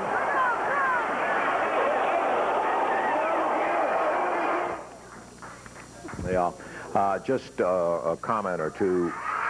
That was Eddie Marlin I was talking to that came there to see it. And I want to say this right now. This is a part of the championship wrestling program we're not particularly fond of, but it is imperative, I feel, that we get both sides in any kind of a situation. That is why, even after what he did last week, we're going to permit Tojo Yamamoto an opportunity to have his say. Now, I do want to say this. I have made it clear to Tojo that I am full, and this is no kidding with Tojo Yamamoto, and he knows I mean what I said. I will sue you if you lay your hands on me and start beating on me, Tojo. Now, what I'm going to do is tell you that you've got a minute and a half to say what you want to say, and I'll stand here and hold the microphone. You give me a microphone. Only what will you give 1 minute? Jerry Jarrett, you tried to break my arm last night. You put your best hold last night, but you never broke my arm. I was too strong. I went to doctor. Doctor said my arm only fracture. He want to put it in cast. I don't like it because I am too strong. Jerry Jarrett, this is not the end now. This is just the starting of the war. I tell you, you're going to pay everything for this. Oh, go to the day. Jerry, 왜 그래 알아? 요것도 우리 가지고 우리가 그래 알아. 이까지 그래 요 알아. 제리, 오마이는 또 내가 이대로 때문에 그래. 자기 어떻게 하라고 그래 알아. 이거 그래 그래 알아. 우리 좀 잘해 그래. 가다 이대로 때문에 그래 알아. 우리 어떻게 그래 알아. 나가로 어디다 맞추고 그래 알아. 그래 있잖아 그래 알아. 요때 가서 가을 있잖아 그래 알아. 밀다들이 그랬잖아 그래 알아. 어머니들 때문에 그래 알아. 요거 때문에 우리도 가지고 우리 어떻게 나고 그래 알아. 어머니들 그래 알아. 우리 이때까지 우리가 그래 알아. 내일 그래 알아. 어머니들 때문에 그래 알아. 빨리 웃기다 그래 알아. 그랬잖아 그래 알아.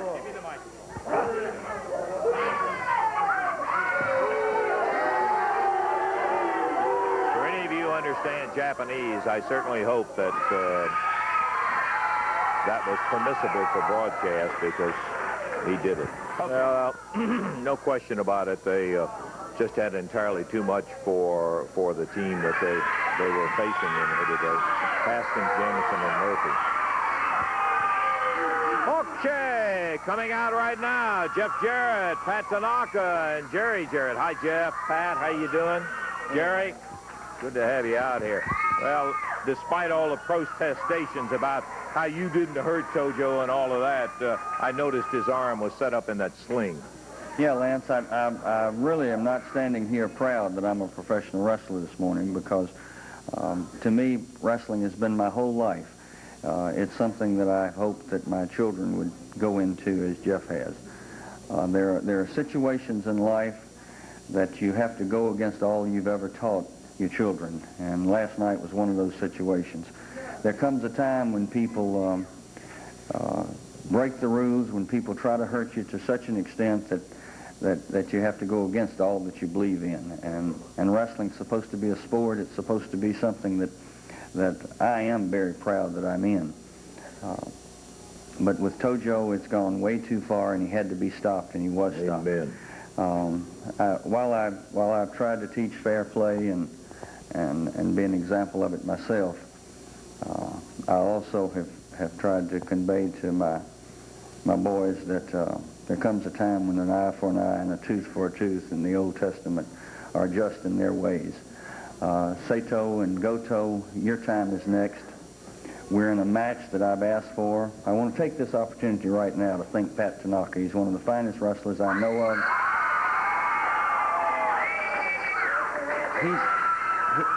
Pat has taken a lot of beatings at the hands of Sato and Goto and Tojo, and I know how much he would like to be in this match where he could get a chance to get that strap and give them back some of the pain that he's given them. But I asked him, I said, one time and then my task is done. I want to team with Jeff, and Pat graciously stepped aside and let me have this opportunity to take his place in this match. It's going to be Jeff and I, and there's going to be a pole, and there's going to be a strap on it. And like I said, Sato and Goto and Tojo, you got yours. It's time for y'all to get your dues. An eye for an eye and a tooth for a tooth. You're going to get a beating with that strap, and you're going to wish that you'd have never laid your hands on Jeff Jarrett. And that's a promise. Jeff? Well, you know, Lance, my whole life I've been to the matches and I've watched my dad. And I've always dreamed of the day that one day me and him would be partners. And the day's finally come. Yeah. And when I get in the ring, I'm going to be really looking forward to it. And there's going to be a pole. There's going to be a strap on top of that pole. And I'm going to promise you people this, and especially my dad. We'll get that strap, and I'll give them a beat, and they'll never regret. Okay, good luck to you guys. I am really going to be interested to see you guys working together. It will be something that'll be very close to me, too, having watched Jeff grow up and known Jerry for a long, long time. We're going to take time out. We'll be back. Jeff and Billy, the Southern Tag Champions. Here they come. Jerry knows belts, and the crowd is delighted to see him. We are delighted to see him. I'm excited about these guys. They are young, and brother, they've taken it to everybody. Jeff, my boy, good to see you. Glad to have you here. And there's the other champ, Billy Travis. We are tickled to death to have you here and an opportunity to talk to you a little bit about the Southern titles. I know, and we were saying just a moment ago, regardless of who it's been, you guys have not failed to take it to him. You're not backing down from anybody. That's right, Lance. I've told you before, we've talked about it. We're not closet champions. We'll put it up against anybody. But in the coming week, we got a match against the RPMs, you know that. Yeah. And they're so-called the original rock and rollers, and I don't think any of these people believe that. Well, we hadn't been able to find any evidence about them. And they said they were going to take care of the Fabs. They surely didn't do that. And so I'm not so sure that they deserve the shot. You know, I think there's some other teams in this area that should have the chance playing against these titles. But one thing you're not... Wait. Come on, you guys, now. It's our time, man. What do you mean? You're out here running your mouth, saying we don't deserve no title shot, saying we didn't take care of the Fabs. You didn't take care of the Fabs. Hey, where the Fabs are, Daddy?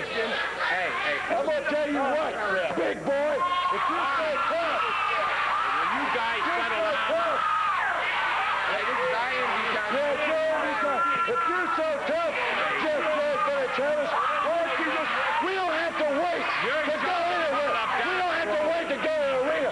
Why don't you put those titles up right now? Come on now. We didn't bring our tights today. Do you need tights to wrestle, Jeff Jarrett? You gotta have tights. You gotta have boots. Be a man instead of a mouse. Ignore this stuff. Forget it. They got no business. You don't know about here, big boy. Hey. Come on, why don't you put your Come on.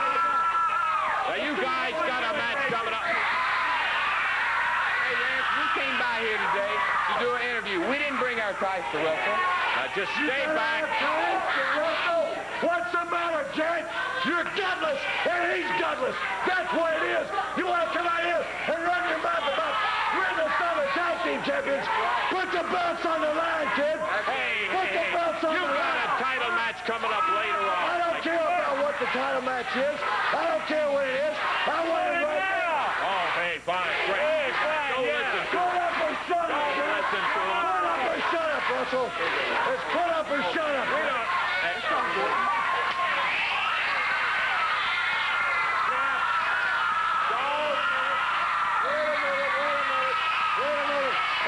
sure this is what you want to do. I mean, you know, let's not get carried away, Jarrett. Billy, look out. You don't have The belt's on the line. Sure, these are on the line. Okay, I got to tell you, that's dumb. Don't do it. The belt's on the line, Daddy. The belt.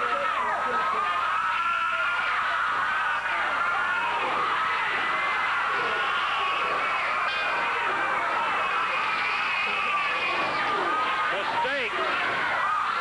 Yeah, you're absolutely right. Jeff and Billy put them both down. Count of one is all he gets. Whoa, look at him go. Did I understand right? The belts are on the line? Yes, sir. That's what referee Jerry Calhoun said. And Jeff and Billy, they let themselves get bagged into it. And that is, there's a lot of things that are a benefit of youth, but that's one of the problems. It seemed to be a little hot-headed and less cautious than might be good for your health or your future. And they just jumped up in the ring and said, yeah, we'll put them up. Why wait?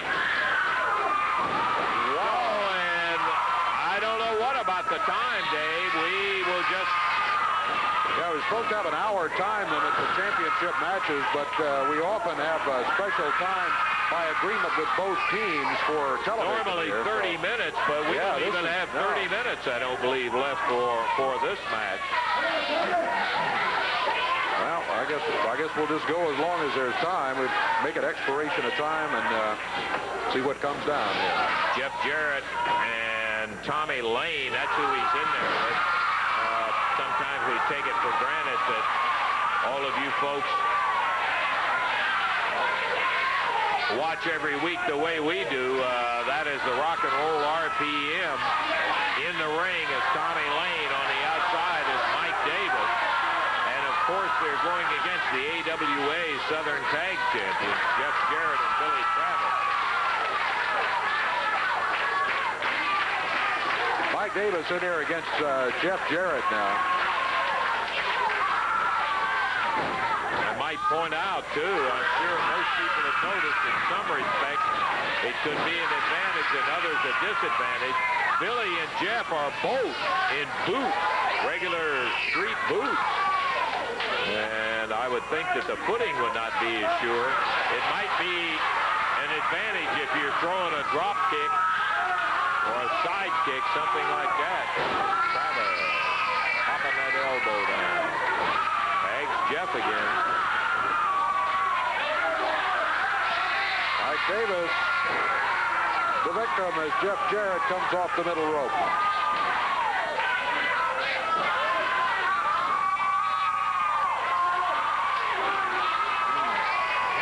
Billy Travis letting that right hand sneak in there, too.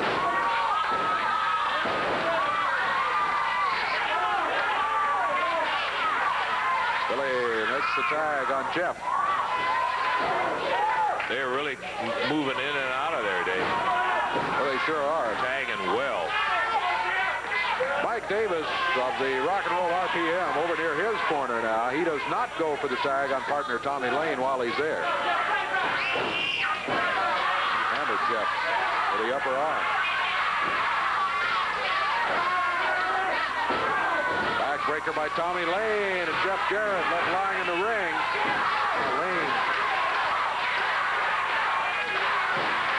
Lane really hammered him into the turnbuckle.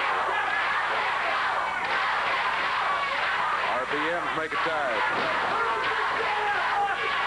Mike Davis, the taller of the two in there now.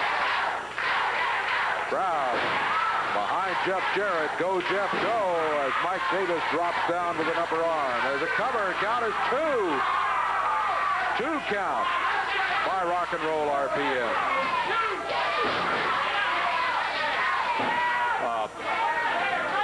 I was thinking about Billy and Jeff in there. I think if you ask the coach of any team, whether it be football, basketball, baseball, whatever, they will say, give me the pure athlete first. Let me have a guy who is an athlete, and I think that's what you have in this case. Jeff Jarrett, certainly an outstanding athlete. Billy Travis, an excellent athlete in his own right, a little more experience in wrestling, a little bigger. But they're both young and brash, and they are the champions right now. The more experienced Rock and Roll RPM trying to take those titles away in an impromptu match. Jeff and Billy in street clothes, and they're ready to get it on, and that's where we are right now. Southern Tag Team belts at stake here. There, Billy Travis over on the right, cheering on his partner, Jeff Jarrett. Tommy Lane really keeping Jeff tied up. Now here's Jeff trying to get back up on his feet. Tommy Lane rakes him across the eyes.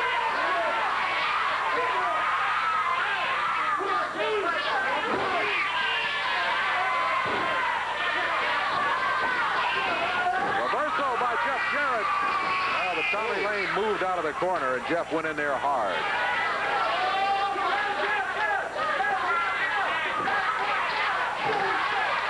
Jeff battling. Look at this. Ooh, Davis. He suplexed him down hard.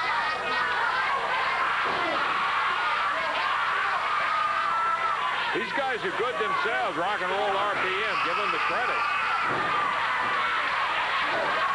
They've worked very well together. Well, right now, the pair of them working on Jeff Jarrett. Jeff trying to crawl across and tag Billy. Snapped over the shoulder. Knee right to the middle of the back. And then Lane chin-locked him. We're about 6 minutes, 20 seconds into the action here. Championship match.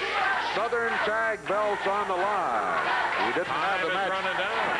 Yeah, we didn't have the match booked at the beginning of the day, but the challenge was made, and Jeff and Billy accepted, and they put the belts on the line, and we're in the middle of it right now. We got about 3 minutes to go in terms of time.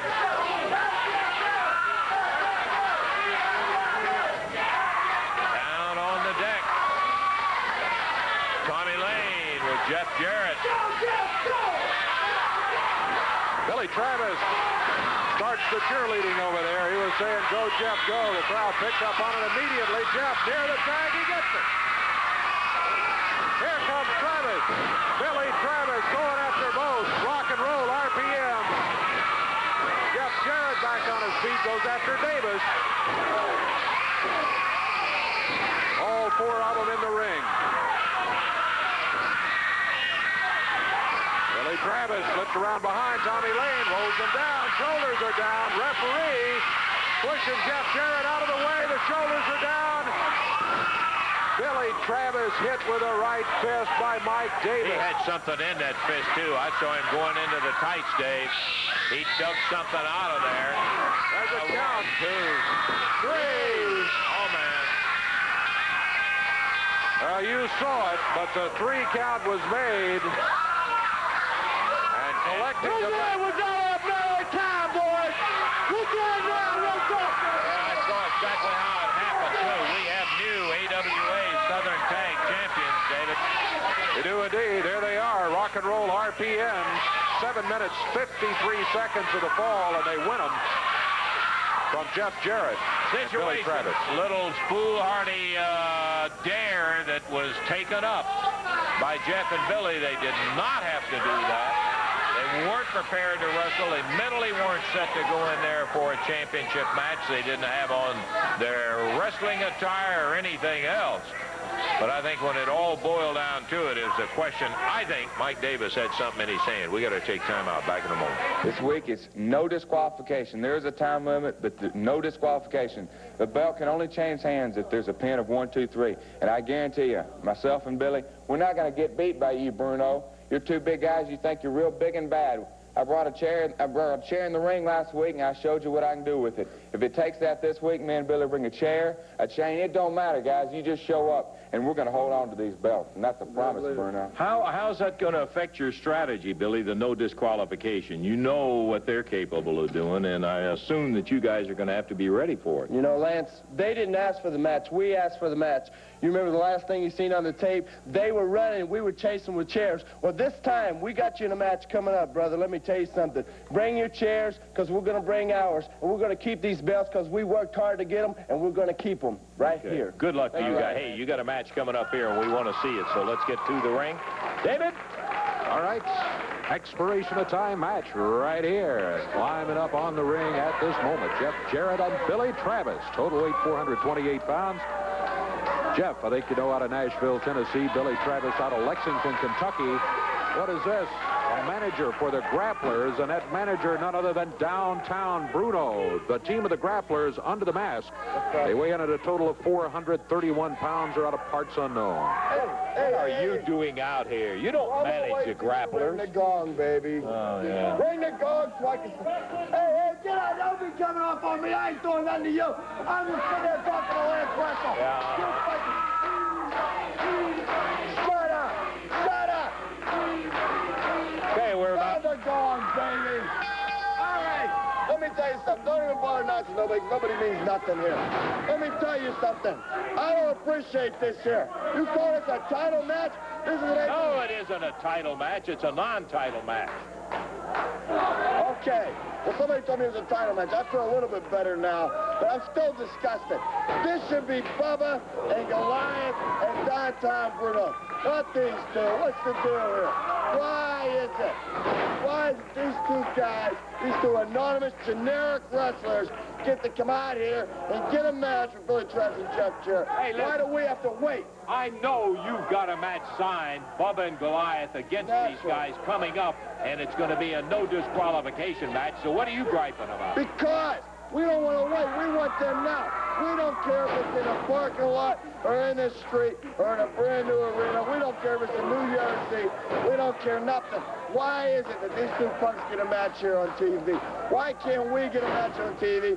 So not only can we humiliate them in front of 22,000 people in an arena, but in front of 22 billion people here on nationwide television. Why is it, Lance Russell? Why do these two guys out here in sweatshirts get a match here with them on TV? Why is it? You tell me. You're the man around here. Hey, listen, the match is made. It's underway, and it's a pretty good match so far. So why don't you quit griping and complaining? Oh, griping and complaining. Where's the good griping and complaining? Where's the good griping? All you do is gripe and complain. Every time I walk out here, I'm the only thing that has class this little table here.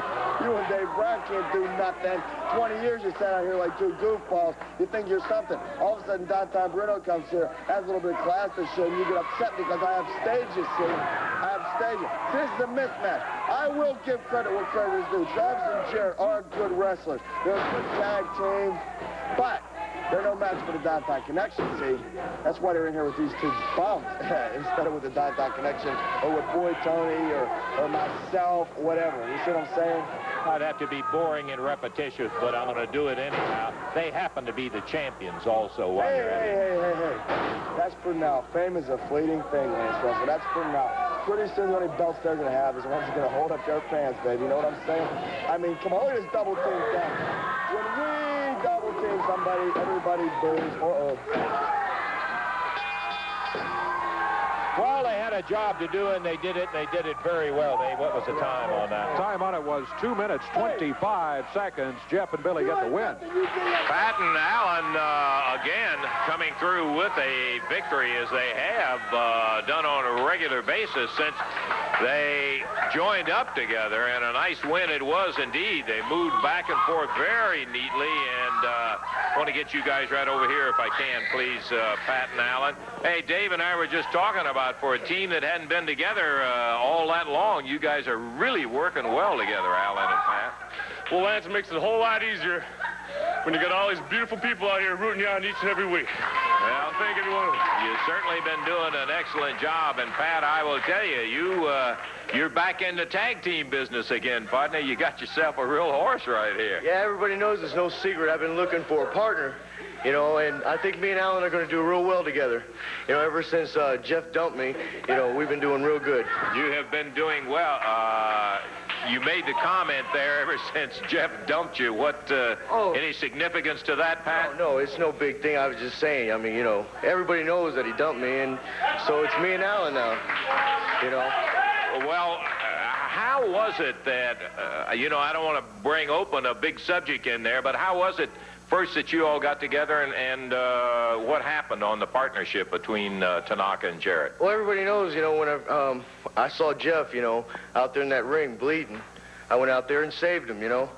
So ever since then, you know, his father and Jeff came back and said, hey, Pat, could you, you know, take Jeff on as, you know, under your wing and help him out, you know, go through the matches and like that. And I said, sure, it's no problem. And then all of a sudden, you know, something happened where they asked me to step out for a match, and after that, it never happened again. And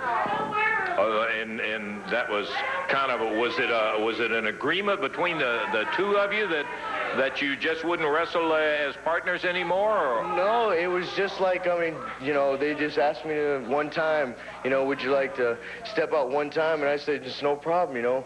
And then after that... Is that when Billy Travis came in? Yeah, well, first is Jeff's father came in, and then Billy came in.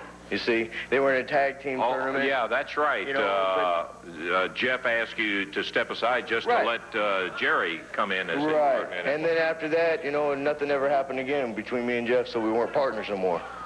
And, well, obviously, Jeff found a pretty good partner in Billy Travis in that they did get the Southern Tag titles, and it looks like you've got a big guy right here. Well, here comes a young man we were talking about. Hi, Jeff. I was just sitting back there, Pat, and I was listening to you talk. I just want to set something straight, you know.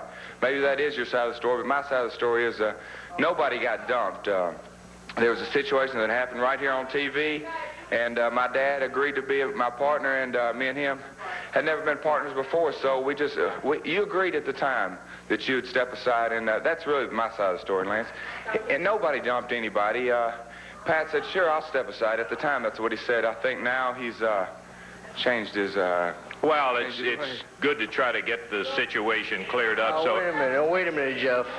Now, you know that when I stepped aside that one time, that was the deal, one time.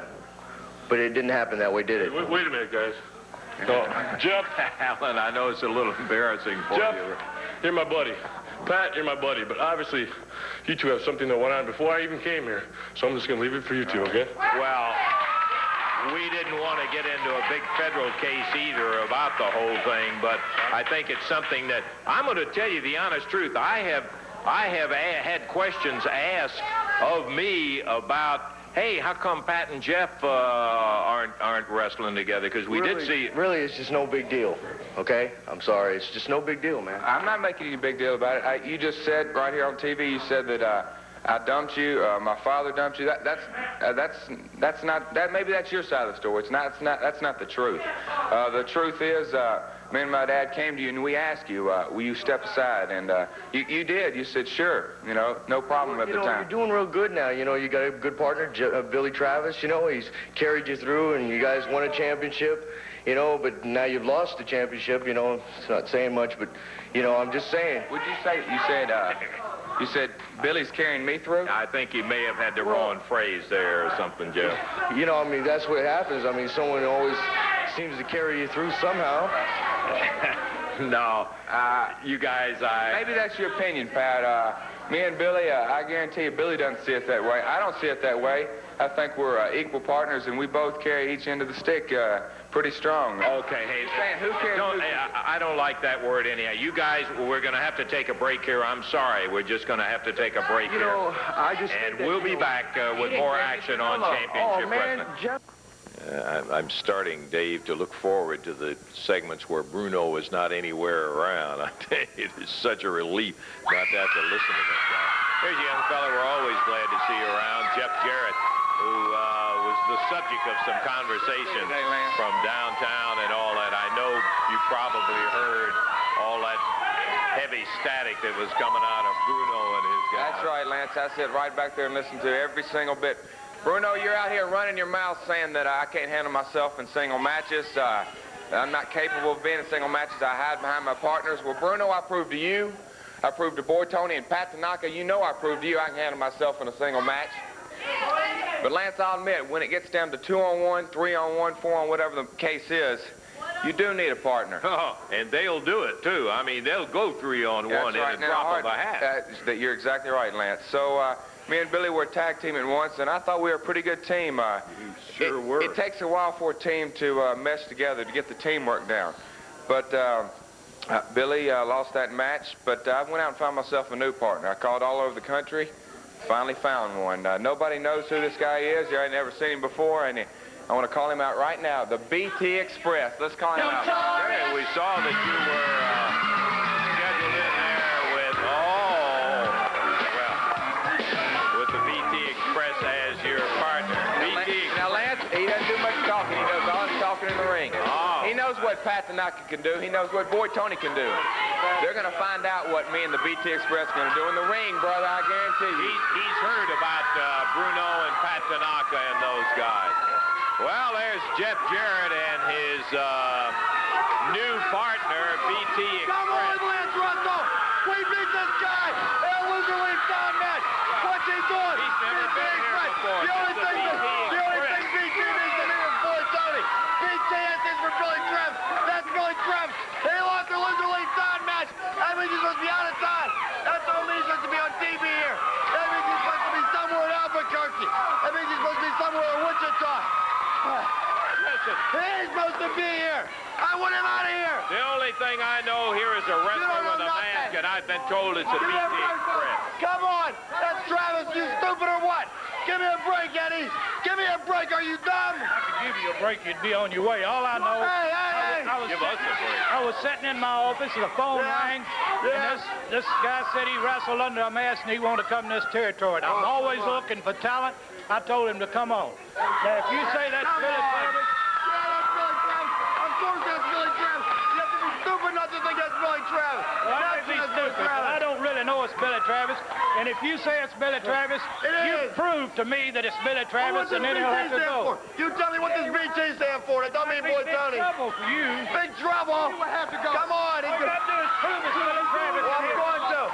Eddie Marlin. I'm going to prove that's Billy Travis. Come on now, Bruno. Will you get this insane man out of here? Hey, get this guy out of here. He told you what you had to do was take his mask off, and if it's Billy Travis, then that's the end of that. That's Bruno. Just when I was reveling and not having him around, here he comes. Okay, Dave. I see BT Express on my sheet. That's what it says here, too. Total weight of 424 pounds, rough and ready in there right now. Match is underway. It's Jeff Jarrett and the BT Express. The BT Express. Sent Ruff out of the ring. Reddy is in there now, and he's after him. Double upper arm.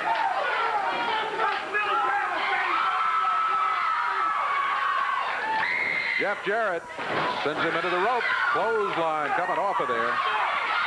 Jeff back to the corner and makes the tag. The Express, the BT Express. Off the rope, upper arm.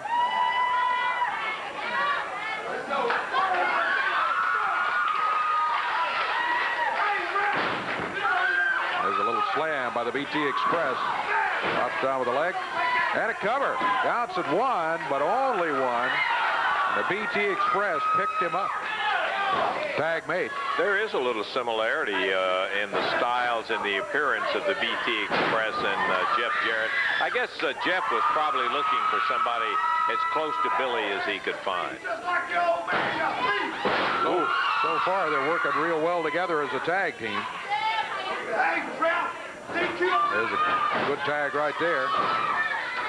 Rough and ready. Getting the worst of it here so far in this match. Minute and a half gone. Started for the corner for the tag on his partner, but the rough and ready tag does not happen. Ooh. Nice move by BT Express. Once again, he broke the count. This one at 2.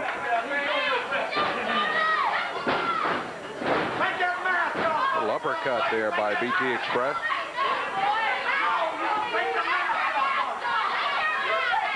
Egg on Jeff. Looks like a double. Wow, big double suplex. Snapped him over and down, and Jarrett follows with the elbow. 1 fall, 10-minute time limit bout. Jeff Jarrett, BT Express against Rough and Ready with Boss Winter at ringside. Once again, body slam. BT off it. Bang! Drop down with a big elbow.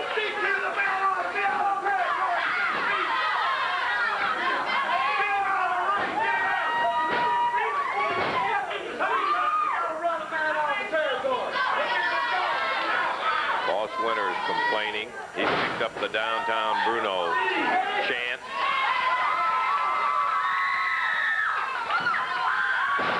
Ring off the rope. And the BT Express in control. There's the tag made. Here's Jeff Jarrett back in. Good drop kick by Jeff. He's got a cover over near the corner. BT helps out. Count of 3. And they get themselves a win here. Boy, they were close to the corner of Rough and Ready. BT Express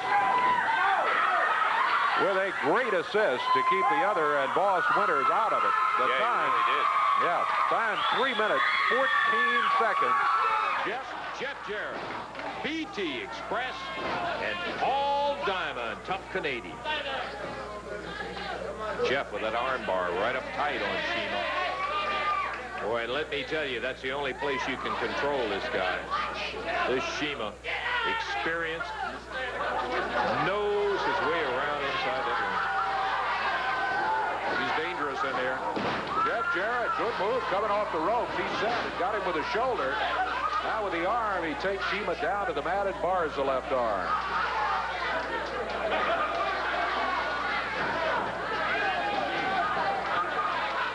Looking for the tag on the largest member of that 6-man team. That's Hilo in there now. Ooh, Jeff teeing off with that right hand. Goes under the chop.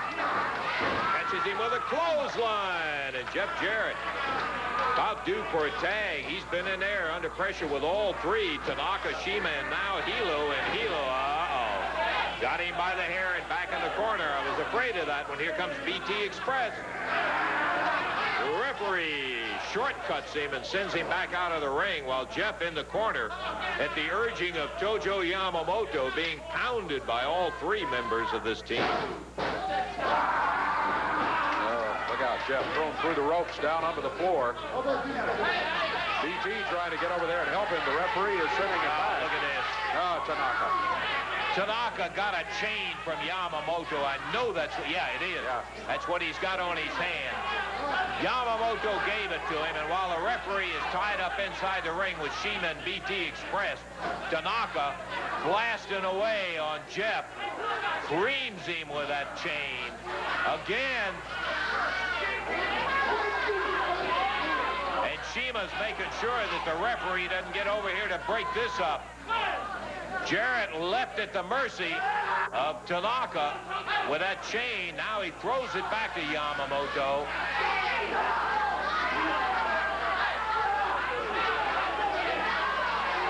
Now referee Jerry Calhoun telling Tanaka, get him back in the ring. BT Express started outside. Oh, look at that. Shima slams Jarrett's head down on a chair, and again, Tanaka blasting.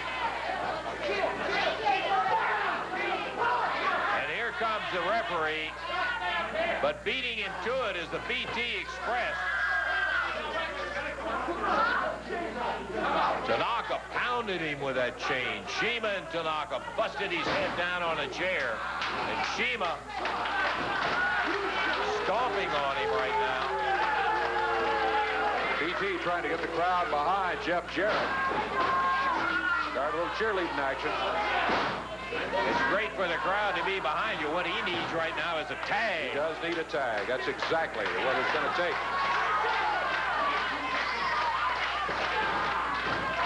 Boy, not much luck getting that way either. Tanaka was hollering, let me back in, yeah. Now, sure. I saw him tag out awfully early. Here comes BT Express again. Over there trying to protect his partner from the middle of the three of these wild men. Two from Japan, one from Hawaii. Well, make it three because you got Yamamoto down on the floor. And the referee gets Hilo away from Jeff. Continuing 3-on-1 in effect as Jeff way away from his corner. He needs that tag as Tanaka takes his head off with that clothesline. A swinging broad arm really popped him right up on top and put him back down on the deck. Boy, Jeff has really been blasted in there, and they're keeping him over in their corner, not allowing him to get close to the tag on BT or Paul Diamond. As you might expect, Jeff's head busted open, and he is fighting his way back. The pure athletic instinct says survive, and he's swinging back at Shima. Look at this! Beautiful move. There's a tag on the BT Express.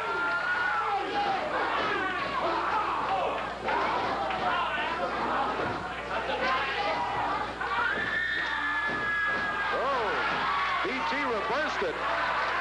And Shima and Tanaka ran together. Now BT taking on all of them. In there now, it's Tanaka. Hilo and Shima are back outside. BT Express off the middle rope. Could be it. Oh, no, from outside, Hilo jumped in there. Looked like BT might have had it for a 3 count, but that big boot across the back stopped that. Now this is Shima in there. Boy, he has been fired up. He has been he tried to help Jeff all the way, maybe to the detriment because the referee was involved with him. And when he did get the tag and in the ring, he absolutely went to town until they double-teamed him. Jeff still recuperating down at the edge of the ring. Paul Diamond left in the corner for BT to tag if he can ever get over there. Wild action 6-man tag. BT Express in the ring with Mr. Hilo of the Rising Suns. Suplex finally accomplished by the BT, but that expended a lot of energy. And he is prone down there, trying now to crawl to the corner. But Hilo intercepts him before he can get over to Paul Diamond. And as BT got to the corner, Diamond went down on the floor to help Jeff Jarrett, which left the BT absolutely wide open and vulnerable with nobody to tag. What a bad break for BT. Tanaka going after that mask that Bruno put that $5,000 bounty on. He is really working on it. We're coming up on the 8-minute mark of this match. 15 minutes, the overall time limit. Tanaka got the mask twisted around, but BT kept him from getting it off of his head. Jab, point of the fingers in the throat.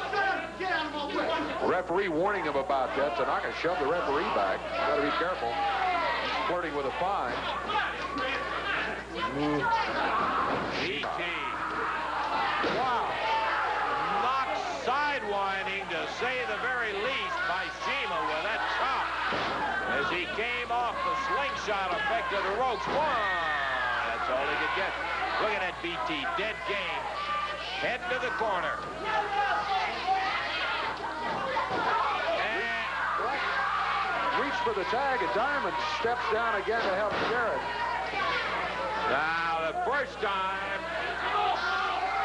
maybe coincidence, but boy, I'll tell you, he was looking at BT coming right at the corner. Yeah, then stepped down there and went over to help Jeff.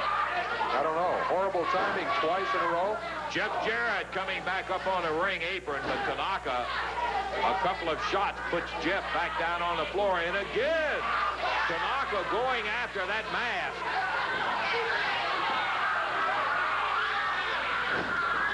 BT tags, kicks loose and goes to tag Paul Diamond. And again, hey, that's no coincidence. Paul Diamond disappeared for the third time as BT was at the corner to make the tag, and Jeff just in no physical shape to get in, although he's back up on the ring apron. And again, Hilo puts him down. BT, as we should be somewhere near the 10-minute mark in this match. And it has been a rough one. Well, there's the fourth time. Forget that. Yeah.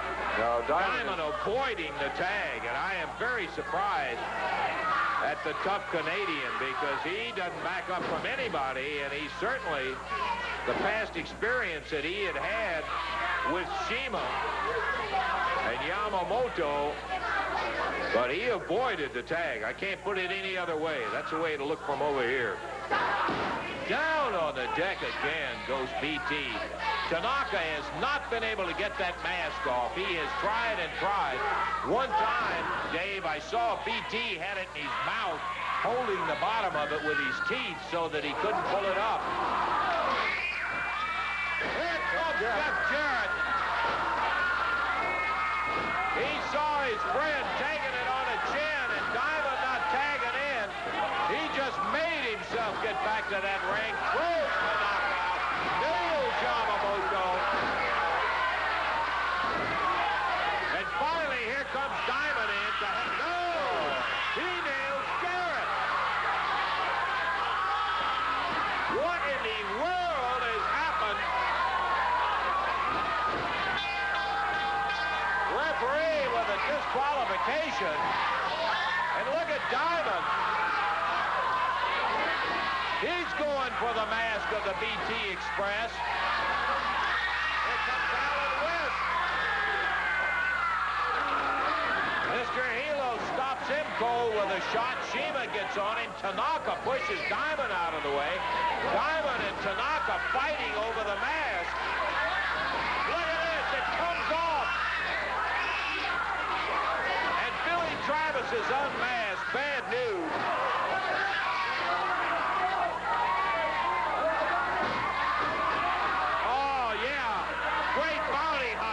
You turn your back on people and pull the mask off.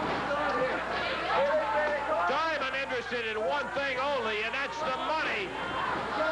As the action goes, here comes downtown Bruno. Hey, let me tell you something, Paul. Wait a minute. I think that was the greatest thing I ever saw in my whole life. I was hoping it was my guy Goliath or Big Bubba or Boy Tony or something. Okay, wait. Don't you want to be my friend? I want to be a friend. Bruno. You made a Judas out of him. All he wants is money. Now Tanaka and Diamond battling over the money. Diamond grabs it and gets out of here. Boy, I'll tell you. Well, you're talking about people being bought. We got that mask up. That's it. We got that mask up. Turned his back on everybody for $5,000. Come on, you head-sucking coward. Get out of here.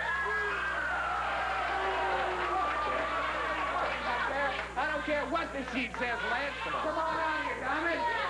Come on, you big coward. Jeff, I can appreciate how you felt. Right here, right now. Well, now you know we've got a lot of Who things. cares? Who cares? Get him out here right now. We've got a television show to do. Oh, boy, Jeff Jarrett, Paul Diamond. Jeff going after Diamond. And, of course, you are well aware of the fact that Diamond, a true Judas, and he really turned his back on everybody for one thing, and that was for the money that Bruno had put up to have the mask of Travis pulled off. Diamond, a tough son of a gun from Thunder Bay, Ontario, Canada, fires Jeff in this match. Oh, went right at his throat to take him down, Dave.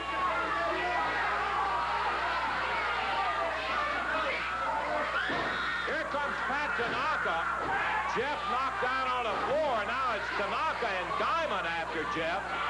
Tanaka, and now Tanaka goes after Diamond. Tanaka after Diamond and Jarrett. Jarrett after Tanaka and Diamond. And Diamond after Jarrett and Tanaka. Just line them up. I want more money than I earned. You go talk to Paul Diamond about that. Don't be talking to me about it. More money. Anybody, hey. I want the match. No, I got it. It's my money. I earned the money. No, he called my partner to leave town. You ain't getting no match, Oh, brother. get out of here. It's my money. I earned it. Look, you spoiled brat. You're just a rich spoiled brat. You don't know nothing about money. You don't care about it, brother. Because you know what? Don't deserve a match. I'll put up with all of this. I'm going to put up with both of you. Hey, I don't want a match with Potter. No, That's what he did. I want the match because it was my money they stole. Which one of you want to match? Let me tell you something. No, I want it. Let me tell you. No, I'm getting the I match. want the You're match. not getting the match, and you're not getting the match. What are you talking the about? contract has been signed that you care what the contract said. Well, I Hey. do what I'm saying, and you better get that. He just stole $5,000 from me. You're going to wrestle him, and he's going to wrestle you, and that's it. He just took my money. I don't care what he did. Eddie? I'll get a match with Potter. They both want a match with Diamond. They've already got a match against each other. Why not make Diamond the prize? Whoever wins gets a match with Diamond. The winner wrestles Diamond. What do you think about that, Pat? I'll take it. Hey, I'm not getting my hands on Diamond. Get him out here right now. So be it. Hey, I'll beat your head anyway. You're a pretty good matchmaker, Dave. I like the idea. Hey, this way I'll beat it. You understand it. You guys go against each other. The winner will wrestle Paul Diamond for your... Boy, I'll tell you, is this wild? Huh? What a bunch of different... You got Jarrett after Diamond and Tanaka with good reason. Diamond after Tanaka and Jarrett, and Tanaka after Diamond and Jarrett. Good night.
Calls for the bell, and we're off and running.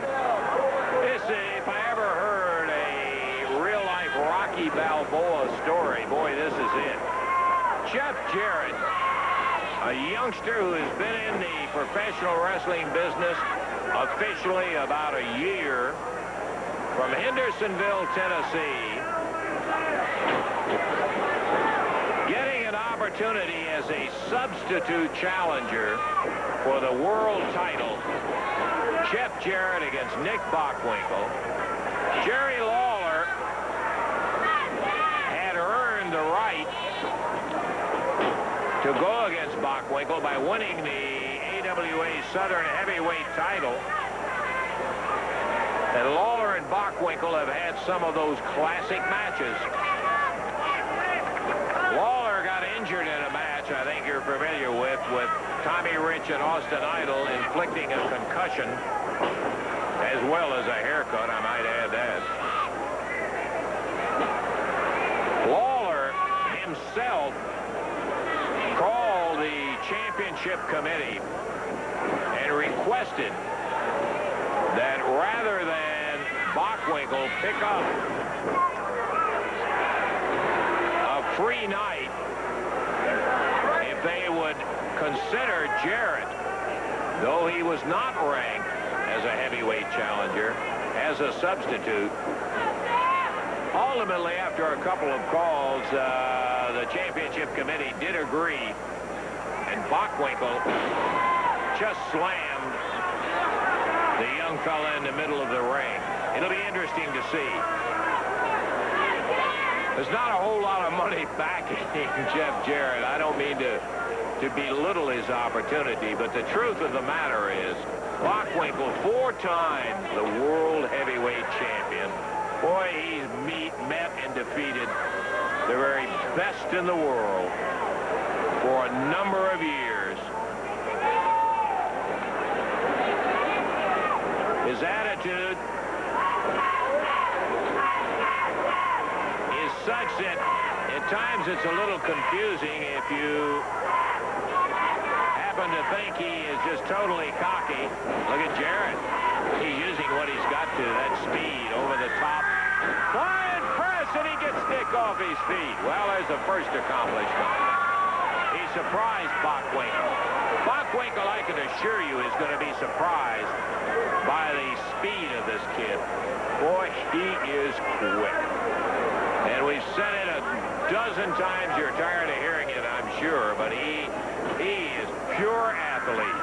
Outstanding basketball player, though he does not have the height normally associated with outstanding basketball players. Great athletic ability, good instinct, has had superior schooling, you might even say subliminally. His father, as you obviously know, Jerry Jarrett, the owner of Jarrett Promotions. Whoa, look at a nice move. Nick goes into the ropes. He is rolled up. 1. But he gets out and comes up a little dismayed to see this golden-haired kid pull a couple of maneuvers on him that he never expected. Nick walks over, very quietly takes the towel and wipes his hands off. He's thinking this one out. You never know when you're the champion.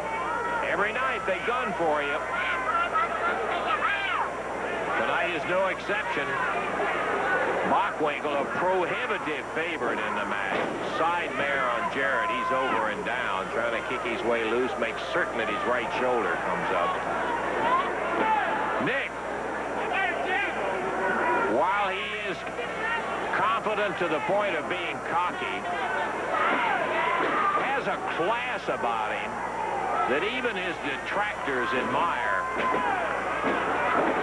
Nick trying to use that superior weight advantage to just pull Jarrett's shoulders, but he can't keep both of them down at one time. This pesky little challenger ripping that shoulder up and won't let Bockwinkel come out of there with a pin. Into the ropes. The shoulder puts him down. And again, Bockwinkel right back into a snap side mare. 5 minutes past 55 to wrestle. 5 past 55 to wrestle.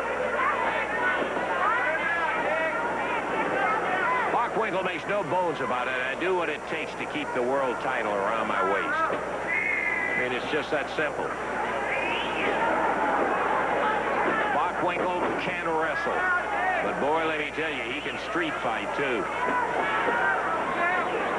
You don't go around the world fighting the variety of challengers that Bockwinkel does, keeping the title, winning it back the way Bockwinkel has, by being a pussycat.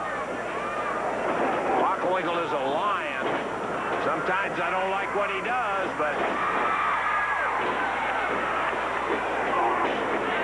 he never forgets, and he never lets you forget. He is the world champion, and brother, you gotta beat me.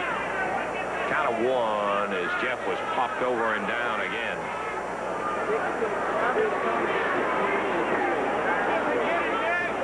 Nick taking his time. I think the 2 little moves that Jarrett surprised him with, it irritated Nick that he was, well, I don't know, caught napping is exactly the word, but I kind of saw it that way. And he is, in a workmanlike manner, handling the young champion right at the moment. We're sitting here looking at the big gold World Heavyweight Wrestling Championship belt that Bockwinkel takes tremendous pride in. Jeff drives up to his feet. And he slips in. Look at that leapfrog. Down underneath this time. Hey, he's got it. Beautiful. Again, body slams the champion. And Nick says, hold it, hold it. Rolls out of the ring. As Bockwinkel caught again by surprise. The first time, Jeff went over the top with a big leapfrog. Beautiful. The next time, he ducked down underneath him where Nick had to jump over him. Caught him, hip-tossed him twice, picked him up rather and slammed him twice. Nick took to the floor. 8 minutes in, plenty of time left. One of the noticeable physical features of Jeff Jarrett, and we pointed that out before too, is the powerful legs. Got quite a vertical leap in basketball. Look at this. Bockwinkel again trying to just force the shoulders down by sheer weight and power. And Jarrett, you can better believe one thing. He's going to have to be in a position where it's life-threatening before he gives this up. He came in, filling in for Lawler, at Lawler's personal request, and he is going to make the most of his opportunity tonight. Referee saying you're in the ropes, Nick, back it up. And Bockwinkel drives back. Oh, boy. He drilled him with a forearm uppercut. Jeff out of the way, and Nick slips into the ropes turnbuckle and right at the post. May have hurt his shoulder over there. Jeff trying to get right back out. Wait a minute. The referee saying, hold it. I don't know why. Now he says wrestle. Jeff was trying to take advantage of Nick's shoulder being hurt and get back at him.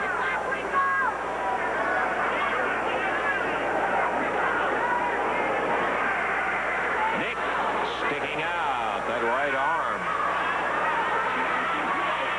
Wants to keep Jeff away from that shoulder. He grabs it but slips around. Nice. Speed again goes to a top wrist lock, and Bockwinkel, who took him over and down, Jeff holds on to it. Again, Nick mares him over, but Jeff just like a bulldog hanging on to that arm. And he's trying to work it with that top wrist lock on Bockwinkel with the shoulder having been hurt over at the ring post.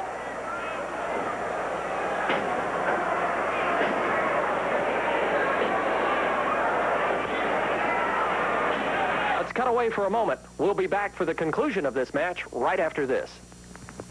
Wednesday night wrestling action, the Evansville Coliseum. 6 big matches, including a battle of the managers, Tojo against Downtown Bruno. Mid-America title match, Jeff Jarrett against Mr. Hilo. International tag title in the cage, Paul Diamond and Pat Tanaka against Downtown Bruno. with Downtown Bruno against Mark Starr and Billy Travis, and the main event for the Southern Tag Team title.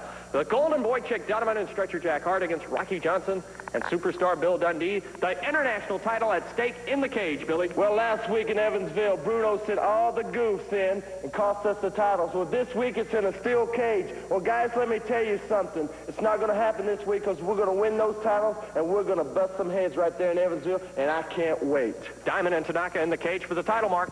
Billy said it all. Nobody can get in and nobody can get out. Gear up, boys. Them belts are coming home where they belong to us. Main event for the Southern Tag Team Championship. Rocky and Bill. That's all right. Let me just say this, brother. It's like old times again. The Soul Man and the Superstars back together one more time after the Southern Tag Team Championships. Well, Bill, you know we were champions before, and we had all these good people behind us, brother. And I know with you on my side, we can get out there and do it again. Now, we're a little bit older. But we like wine. We're a little bit better with age, and we're a little bit stronger, and we want that title. That's right, Daddy, and the Golden Boy, Chick Donovan, and Stretcher Jack Hart. Well, the only stretcher you're going to see, my friend, is the one that they bring ringside and put you on it and cart you back. Now, Donovan, the only nice thing that they told me about you is, Jack, you got a dog that talks, but the only bad thing is, Daddy, he only talks to you. You get what I mean, folks? I don't think that boy's dealing with a full deck. His elevator don't go all the way to the top. Well, let me tell you something, Donovan and Stretcher Jack Hart, and that little idiot you call what was he used to be a photographer, now he's in the wrestling business. That irks me, Daddy, because it took me a long time to get in. I didn't have no rich daddy that bought me in like you do, punk. First he buys your wrestling magazine company, then you get in the wrestling business. Well, the Soul Man, the Superstar's putting you out, and we taking the belts off them two groups. We see you in Evansville.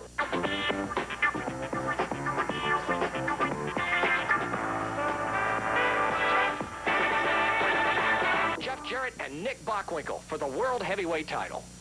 And Nick caught in an armbar again on that shoulder as we roll up to the 12-minute mark with 48 minutes left.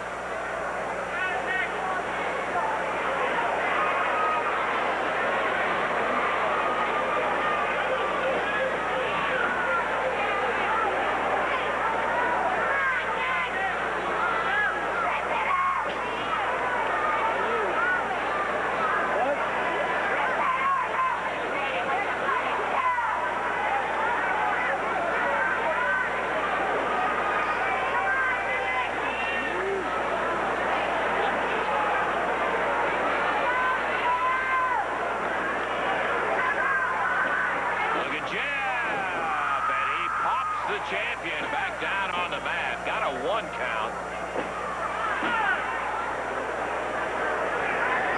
Nick not in a panic, but boy, oh boy, would he like to shake this guy off his arm. The shoulder's hurting, and the hold isn't helping it any at all. Nice. With a veteran move, after moving up and down 2 or 3 times, he rolled the distance and got him in a side headlock, holding him down on the mat. Bockwinkel getting a little relief now. With his weight, he can manhandle Jeff to that extent. Gets a little rest, but Jarrett not letting him rest that much with those powerful legs. Drives back up. Now he's on his feet. Jeff needs to shake him loose and go back to work on that shoulder. Oh, Nick misses. You don't see that happen often. And Jarrett follows up. Good instinct. 1. And Nick's shoulder is up again. The champion. Again, anticipating he had it all wrapped up a little too quick. Jarrett slipped out of the way. Nick kicked air, and following right in behind it was Jeff Jarrett, slipping up on the shoulder. Nothing else you got to say. Jarrett, a good accounting of himself thus far.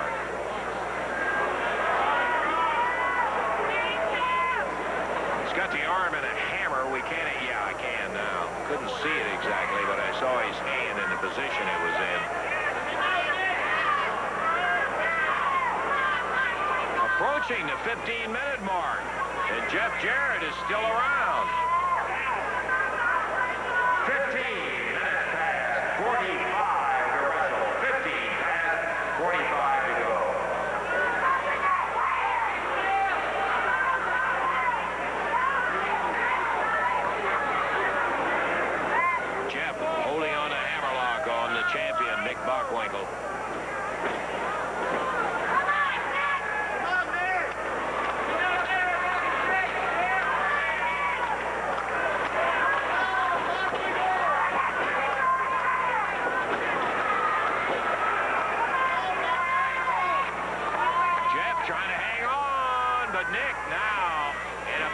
position where his weight is a big factor. Grabs the hair, backs Jarrett over to the ropes.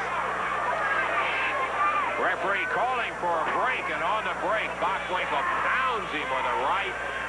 Hit him with a left that hurt Bockwinkel maybe more than it did Jarrett. Oh, boy, not that knee. He sticks him right in the midsection.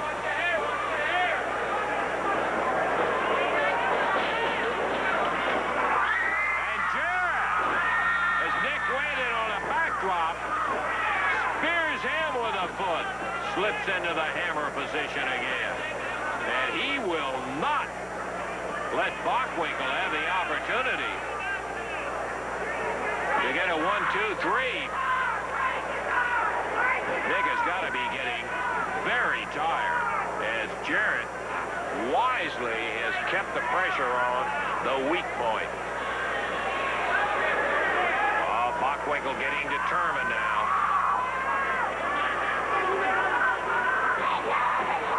He told the referee, get this punk off of me. And with a hair in hand, Nick backs him into the corner, asking the referee for a break. Drives an elbow, and again.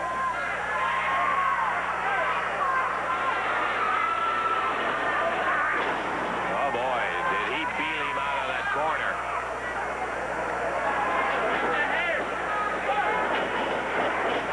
Slams the head of Jeff Jarrett into the top turnbuckle. AWA World Heavyweight Champion Nick Bockwinkel defending against young challenger Jeff Jarrett. And Jarrett, at the 17-minute mark, is still in the picture. Though Bockwinkel is now really trying to soften him up, scoops him. Still doesn't have the greatest use of that left arm that he hurt by hitting the ring post, and Jarrett has been working on it. Backbreaker, count of 1, 2, and Jeff is able to kick out.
because you're looking at Jeff Jarrett and Bill Dundee together for the first time, Dave. Absolutely. And they're going against Paul Diamond and Pat Tanaka with downtown Bruno in their corner. There they come right there. They weigh in at a total weight of 434 pounds. Here come their opponents, the superstar out of Australia. And from Nashville, Tennessee, Jeff Jarrett. Their total weight 414. Referee Jerry Calhoun getting them set, getting off the warm-up jackets, and we are just about ready to go. This also is going to be an expiration of time match. And we do have a good amount of time left. Yes, we do. So we'll have an opportunity to see, hopefully, a lot of action in there. You've got the ingredients for it. Tanaka and Paul Diamond. Oh, look at Dundee over there. Tanaka and Diamond. We've always said they have all the tools, all the ability in the world. The only thing that's detrimental is the fact that they're managed by downtown Bruno, and their attitude adjustment was not for the better, I can tell you that. They're going against veteran, tough, pound for pound, still considered one of the roughest guys ever to walk in a wrestling ring, Bill Dundee. And young Jeff Jarrett should be a dandy. Tanaka with a conference. I think he's asking Diamond, what'd he do? Did you see it from over here? Dundee said, come on out of that corner. Let's go. You notice he didn't make him have to look a long way across that ring, right up in his face. That's true. Whoa. Yeah. He unleashed him with a right hand. He just let that fist fly. The superstar. Tanaka a little tentative about coming back into the action here. You know, it's good experience for Jeff to be in there as a partner with Bill, and even though he is a champion now at his young age, he's still got a lot to learn, and you can learn from a guy like Dundee. I hope he doesn't learn some of the things that Dundee could teach him. Yeah. Tell you the truth, there's not much Bill doesn't know. All the years he's been in it. Boy, oh boy, and all the victories. Armbar, Pat Tanaka, Jeff Jarrett. Oh, look at him. Oh, it's a foot race around the ring as Dundee decided, I'm not doing anything. I might as well go after downtown Bruno for a minute. Jeff Jarrett lets Pat Tanaka go by. Wow, right fist. Did he have that fist doubled up? Yeah, he did. Wow. Now he goes after Bruno. You know, that's one of the things. You got to be careful that you don't let your focus slip to that manager totally. That's one reason that managers are so dangerous when your opponent has one. But in the case of Jeff and Bill Dundee, to be a very effective tactic, knowing that their partner has things well in hand, they keep Bruno from becoming involved in the action. Good point. Jeff Jarrett against Paul Diamond. Diamond out of Thunder Bay, Ontario, Canada. He's pulling hair. He's done it twice already, and there's the third time. Safe description would be a strapping young man. This Diamond is. Boy, he is a lot bigger than you think he is, watching him on television. Beautifully muscled. But as we said a little bit earlier, having undergone the brainwashing and an attitude adjustment from Bruno, not exactly to our liking, his style of wrestling now.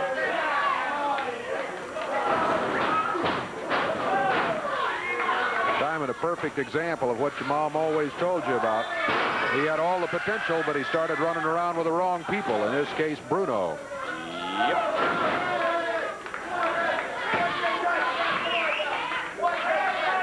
Diamond able to get that right shoulder up off the mat easily before a 3 count. Jeff wasn't really going for a pin.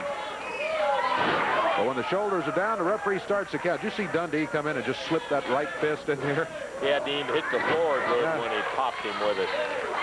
It was just, by the way, here's this, pow. Diamond kicks out of it at the 2 count. 3 minutes, 45 seconds gone. First fall action of an expiration of time match. Super 1-2 with the superstar, Bill Dundee and Jeff Jarrett against Paul Diamond, Pat Tanaka. Dundee laying a little of his amateur wrestling on Paul Diamond. Went around behind him, hooked him around, rode him a minute. took him over right by the ropes, and Diamond slipped out. Uh-oh. Diamond trying to sneak up behind Dundee, and he did it, but Dundee turned around, doubled up the fist, and said, all right, you want to fight that way? I'll fight you that way. Jerry Calhoun trying to get Dundee back. Let Diamond get out of the ropes and on his feet. First fall. Expiration of time match. Bill Dundee, Jeff Jarrett against Paul Diamond, Pat Tanaka. Pardon me, Dave. Tanaka comes in with a judo and the karate, and he just jabbed Dundee with the point of the fingers, choking him. All the downtown Bruno tactics really showing up in this match. As Tanaka and Diamond are using them. There is Jeff Jarrett. Jeff has been watching all of this. He's reaching for the tag. Dundee still can't get to him. Billy over to the corner, and here comes Jeff Jarrett.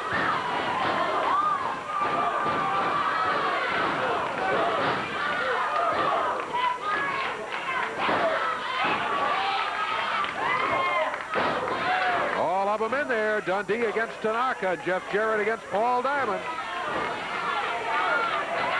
Diamond slumps down in a corner while Tanaka fires Philly across. There's the flying press. Look out. Here comes downtown Bruno. He shouldn't be in the ring. That's going to be it. Look at Bill Sally. He caught Bruno, who was trying to get away, and finally does. But that's going to put a flying halt to it, Davey. That's going to stop the first ball right there. With Bruno coming in, the interference calls for a disqualification. Referee immediately stopped it and disqualifies the team of Diamond, Tanaka, and Bruno.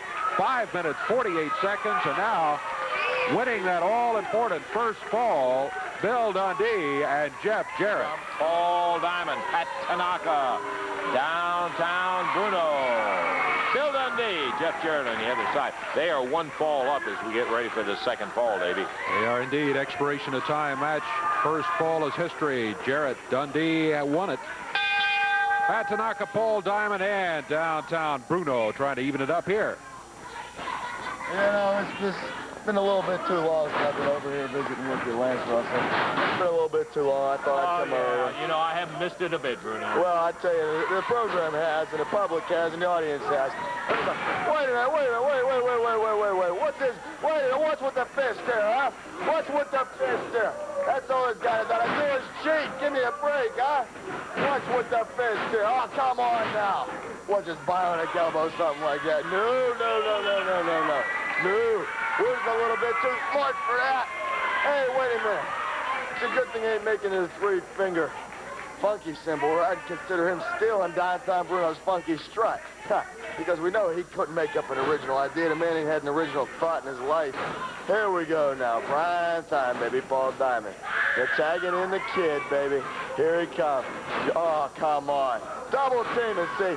When our guys do it, they call it cheating. When they do it, they call it teamwork. It just ain't right, Lance Russell. Well, Bruno, I think we've heard all of the downtown versions and conversations. Thank goodness he left and went back over to bother the referee. I feel sorry for the referee. Now there was double teaming. Bruno went over to distract the referee. Look at Diamond and Tanaka, both beating up on Jeff here. The referee's over and he says, hey, one at a time in here. Jeff Jarrett whipped into the ropes. Ooh. Paul Diamond puts him down on the mat, counts one, and one is all he gets. Well, he got a 2 count, but just barely. Jeff kicked out of it. The important thing is the 3 count did not fall. Billy really getting the audience stirred up to get behind Jeff and see if he can pull him out of this little down period that he's in. He is digging for Dundee. Tanaka runs in the ring. There's a tag on Bill, but the referee didn't see it. And he is going to run him out. Crowd trying to say, yes, he did tag, but the referee didn't see it. He sends Dundee out. And I got to say in the referee's defense that Bill has been known to jump in there without a tag, so I can't blame him for being suspicious of it. That's true, and the referee was doing his job and trying to keep either Tanaka or Diamond, not both in there against Jeff Jarrett at the time. It's just one of those unfortunate things where all 1 million of us saw it except the man that counted, and in that case, the referee. There's another tag. This time Dundee comes in. I don't know if the referee saw that one or not. He didn't see it, Dave. No, he's going to send it back. Oh. Well, that's it. Yeah, Dundee that's going to end it right there. into his own hands. Yeah, He's wants the saying belt. ring it. Billy's got him disqualified. Yeah, and he should have been disqualified. Yeah. For throwing the referee down. So Jeff and Bill are going to lose this fall on disqualification. He got hot, grabbed a hold of the referee, threw him down, and then took off after everybody else. The one person he should have kept his hands off of was the referee, and it cost him the fall, so they're back to the starting point to even go, one fall apiece, both by disqualification. We're going to take time out, check our time, and see if we have enough. Well, Billy, they asked us to come out here today and talk about our dream match. You know, everybody, Bubba, Goliath, Mark, and Alan, everybody's been talking about their dream match. But they failed to mention, if you get to get to your dream match, you got to win your regular scheduled match. And our scheduled match is against Pat and Paul. We won these belts. We are the new champions, and you know who we won it from. Pat and Paul. It was a long, hard-fought battle. Some of the people didn't see it, but I guarantee you, we proved we were the champions because they're two tough customers, and we got to face them again. But if we beat them this time, we don't get these belts, but we get something even better, I believe. We get 5 minutes with Bruno and any partner he wants. You know, he's been a thorn in everybody's side, and I guarantee you we're going to beat his stinking brains out. You know, Jeff, he's been here a long time in this area. He is a thorn in everybody's side. So, Bruno, if we beat, not if, we're going to beat Paul Diamond and Pat Tanaka right there in the middle of the ring, guys, and we get 5 minutes with you. But Jeff, he can choose any partner he wants. That's right. I don't care who's in rings, but there's one thing coming after that. After everybody's dream match, it's a big cage battle royal, and I've never seen one of those. We're coming at you. That's right, I guarantee you. Well, that's an interesting comment from Jeff and Billy on it. We'll have more comments in just a moment. Right now, a lot of folks have said, boy, I'll tell you, I wish I could have seen that entire match over in Jackson, Tennessee with the Southern Tag titles at stake. Let's take a look. Paul Diamond, Pat Tanaka, the finals against Jeff Jarrett and Billy Travis. Here it is. I guess Jeff Jarrett, his former partner, agreed to come in as a substitute. Jarrett and Big Bubba lost the match to Diamond and Tanaka earlier in the evening. Whoa, Travis able to move out of the way. Billy goes for a pin. No, he's going for a tag. Tanaka comes right in. The referee puts him out, but that breaks up the opportunity for Travis to try to get a pin. Now, Travis fighting up, goes for a double leg dive, trying to fight his way. Here comes Pat Tanaka again, and Diamond goes right back to him, and Travis is down. Diamond and Tanaka are managed by downtown Bruno. So far, he's not a factor in this match. Travis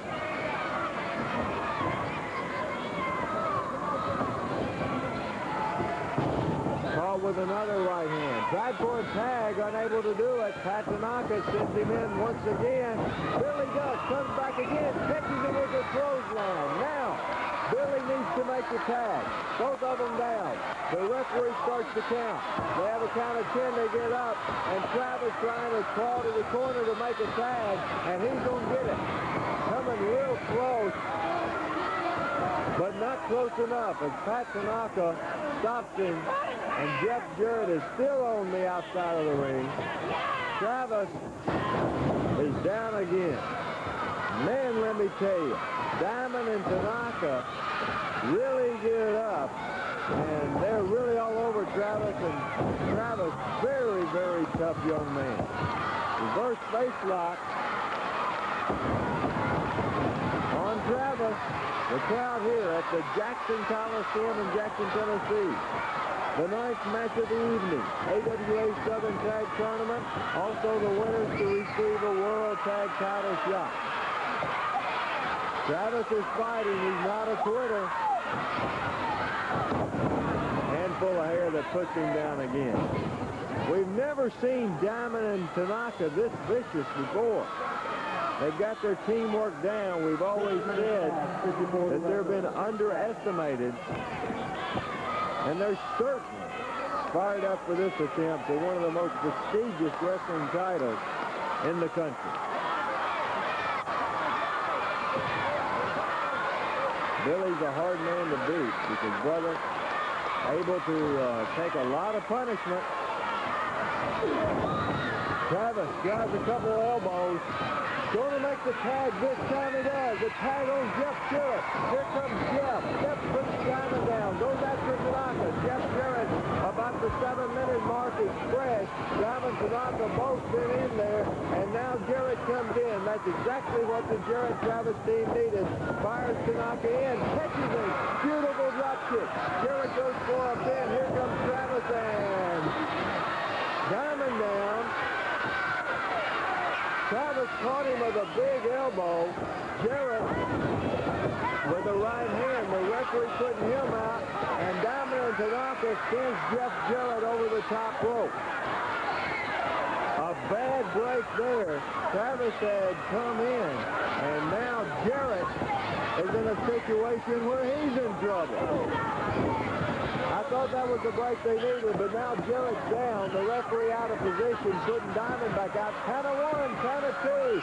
But Jeff barely able to make the kick out. Caught him with a right to the head. A chop. Tanaka and Jarrett. History of bad feelings there. And here comes Paul Diamond. Mocking the crowd there. Jarrett gets back on his feet, only to be put right back down to the mat. Another tag. This may be the difference in this match. Jarrett and Tanaka, a big elbow. Man, let me tell you, Jarrett and Travis only able to tag so far once. Diamond Tanaka in and out all the way through the match. That's the key to a tag team match. Now, downtown Bruno choking Jarrett from the outside. Tanaka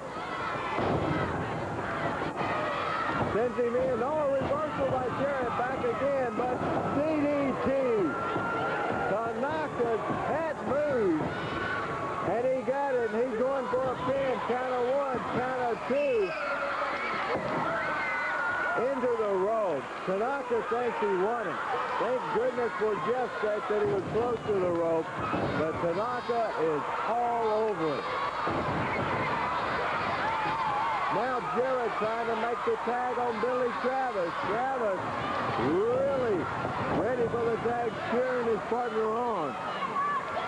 Diamond in there now. Big elbow. He gets high in the air. And now he's down on top of him. Count of 1, count of 2. But Jarrett able to get him down. 1, 2. Tanaka comes in to break up the pin attempt. What a move by Jarrett. Diamond, though, right back on his feet. Jarrett going to the wrong corner. Way away from the tag. And Diamond sends him into the turnbuckle. Jeff blocks it.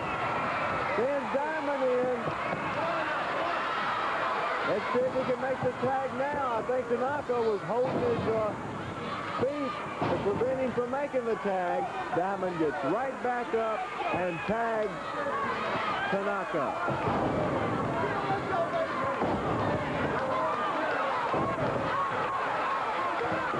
Crowd here at the Jackson Coliseum getting behind Jarrett. But Jarrett taking a lot of punishment. There's a big kick by Tanaka. Jeff right back on his feet. What a tough young man he is. And here he comes. Jarrett pounding away at Tanaka. Tanaka fires back right in the middle of the ring. Jeff Jarrett, Pat Tanaka, trading punches. Neither one of them going down. Tanaka now looks like he's about to hit the canvas as Jeff Jarrett getting the best of him. There he goes, doing the best he can. Tanaka and Jarrett in the Southern Tag Team Tournament Final. Back and forth.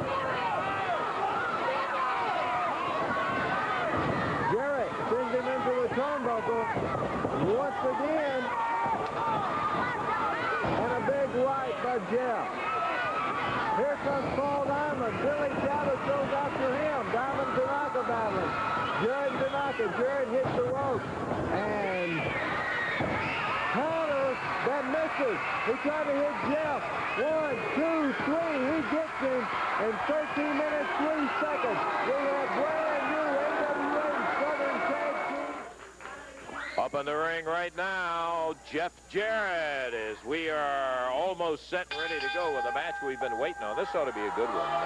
Really excited about it, Lance. Here comes Hector. We're trying to get this match. Let me tell you one thing. Hey, I got something to say. Well, you got some more Christmas songs? No more Christmas songs. No more Christmas songs for all you people out there. Just let me say one thing and let it be known that the power and the agility and the skills of Hector Guerrero as a Mexican wrestler, which is superior to your American wrestling, is always 100% better. Let me tell you something. I've been watching this Jeff Jarrett and how all you people support him. I wouldn't support that chicken skin looking little chickie for nothing. Jeff Jarrett, all I ever see about you is when you get in the ring, is all you can do is throw a punch. No, I can talk, but I can back it up. Let me tell you something. Everything I say, I back it up 100%. Come here, Jeff. Come here. I got something to ask you. Come here. Come here. I got a message Jeff Jarrett right here, right now, man. Come on, Jeff. You got any more hot peppers? No. A lot of talking over here, isn't it? Wait a minute. One thing. I can back up my talking. I've always done it. Hey, and I've always been a 100% top athlete wherever I've been. Now, let's say one thing. You and I are scheduled for a match right now, right? That's right. Okay. I will prove that Mexican wrestling is a lot better than United States wrestling, and you can be the representative of the United States, and I'll be the representative of the United States of Mexico, because you all stole that name from us, you know, United States. We were United States before you were. So you all remember that. Hold on, Jeff. One thing, one stipulation, so we can have a good, clean, honest-to-goodness Mexican-American match. Notice how I said that, Mexican-American. We're first. Let me see. Whoever throws the first punch, come here, ref. One stipulation right here, and if you agree, I'm going to go for it. Whoever throws the first punch is automatically disqualified and loses the match. Is that all right? Do you agree for that? Hey, do you agree for that? I agree. I put up the stipulation, man. Hey, you want to get up there in the ring with me? Come on. I don't want it. Oh, you big booby.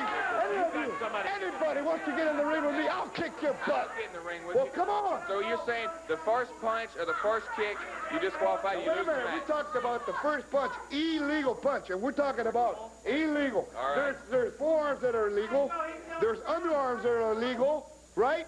Hey, okay, we're going to get up in the ring and we're going to see what kind of... Are you going to talk him to death or get up there and go? We're going to see what kind of cookies he's made out of. All right. Hey, I like it. You better believe it. Hector's out here, and he's stepped into something that Jeff Jarrett loves, and that's to wrestle, not street fight or anything else. Guerrero's the one that says, first punch, you lose the match. Here we go, Randy. 15-minute time limit. Guerrero out of Mexico. Jeff Jarrett out of Hendersonville, Tennessee. Guerrero backs him up, Lance. He gets a clean break. If he would have nailed him with a fist, it would have been all over, right? Yeah, that's exactly what it is. If the first one that throws a punch in there, Hector was talking about it. Oh, look at that. Nice. What a move. Put that arm, took him over and down. And Hector Guerrero. Hector, there's no question about it. Hector is a very agile, a very fast wrestler. This guy can move. He'll do all kind of neat acrobatics on you and have you in a hole before you know what's happening. Just look at that. He took the arm into a hammerlock and then hip-tossed him before Jeff really knew he was around behind him. But he's going against a guy who is every bit his equal in speed, if not a little faster. Guerrero goes around behind, takes Jeff down, rolls him up, got a one, and look at Jarrett. Hits him with a leg. One thing, Lance, in the last 2 weeks, Jeff has looked real good, had some of the toughest matches of his career with Jerry Lawler and also against the world heavyweight champion. Jeff has looked fantastic. That's right. He wrestled Henning, wrestled Lawler. He's had them all, so Jeff is better prepared. So now Hector's complaining about all the chicken skins, as he called them, out in the audience. I'm telling you, this guy is a case and a half. Right now, he's caught in a standing side headlock, but he shakes Jarrett off. Big shoulder. Puts him down again. Now another standing side headlock as Jeff wraps him up. Nice. Don't get a chance too often, Lance, to see these type of matches, wrestling matches on our championship wrestling. I love it. I absolutely love it.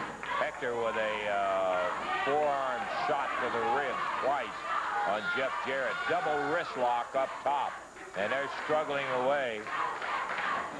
Guerrero gets a little advantage on Jeff. Takes him back. Hey, I got him now, he says.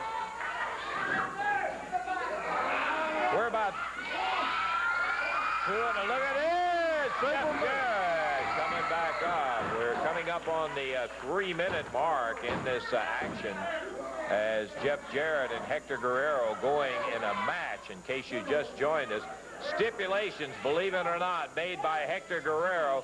The first one that throws a punch loses the match. He's trying to show Jeff that he's a better wrestler than he is, and he's saying he's representing Mexico. Jeff is representing the United States. He's got him hooked now with an arm and a hammerlock. He comes with a reverse face lock and complicates the entire hold. Excellent move by Hector Guerrero. You can see the way he's got Jeff's arm doubled in there and has that right arm of his wrapped right across the chin bone. Jeff nails him to the midsection, reverses it on Hector. Takes him down, Lance. Yes, he does. Got him right down on the middle of the mat. Not close to a pin. We've got one fall 15 minutes in this match, and we're about 3.5 minutes into the action. Hector clinched up that fist, Lance, and he better remember the rules that he made. Throw it, Hector. Go ahead. You want to lose the match. You're the one that brought... Oh. Guerrero reaches under, crotches him, takes him up while his arm is still hooked, and dropped him with a backbreaker across that knee. Got out of it. Now Guerrero cinching up on the feet. If you'll notice how Hector has it in, and now he stands Jeff. Can't get him up and hold him as he rolls him over, and he's hollering at the referee, why did you not count? The referee say, I did once. And that's all it was a 1 count. Hector Guerrero. Interesting, we have a couple of second-generation wrestlers in there right now, Randy. Of course, Jeff, I think you're more familiar with. And then his dad, Jerry, was an outstanding wrestler. Hector Guerrero's father was an outstanding wrestler. And his brother, Chavo, and he has a younger brother. Whoa! Count of 2, Lance. Big backdrop. You betcha, Guerrero. Telling the referee it was only 2. It was only 2. The referee being well aware of it. You give him half a chance and Hector will talk your ear right off your head. I thought we were going to stand out here and talk all day before he ever got up in the ring. Earlier, had a concert out here at the Memphis show. Oh, yeah, we had that also at the very beginning of the program. Scissors Jeff's leg, takes him down, and again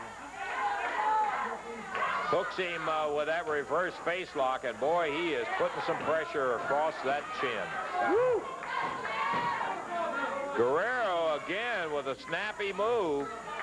Little surprised that he came up with the stipulations about the first one to throw the punch, because he's been known to throw a few. No question, Jeff has thrown a few himself.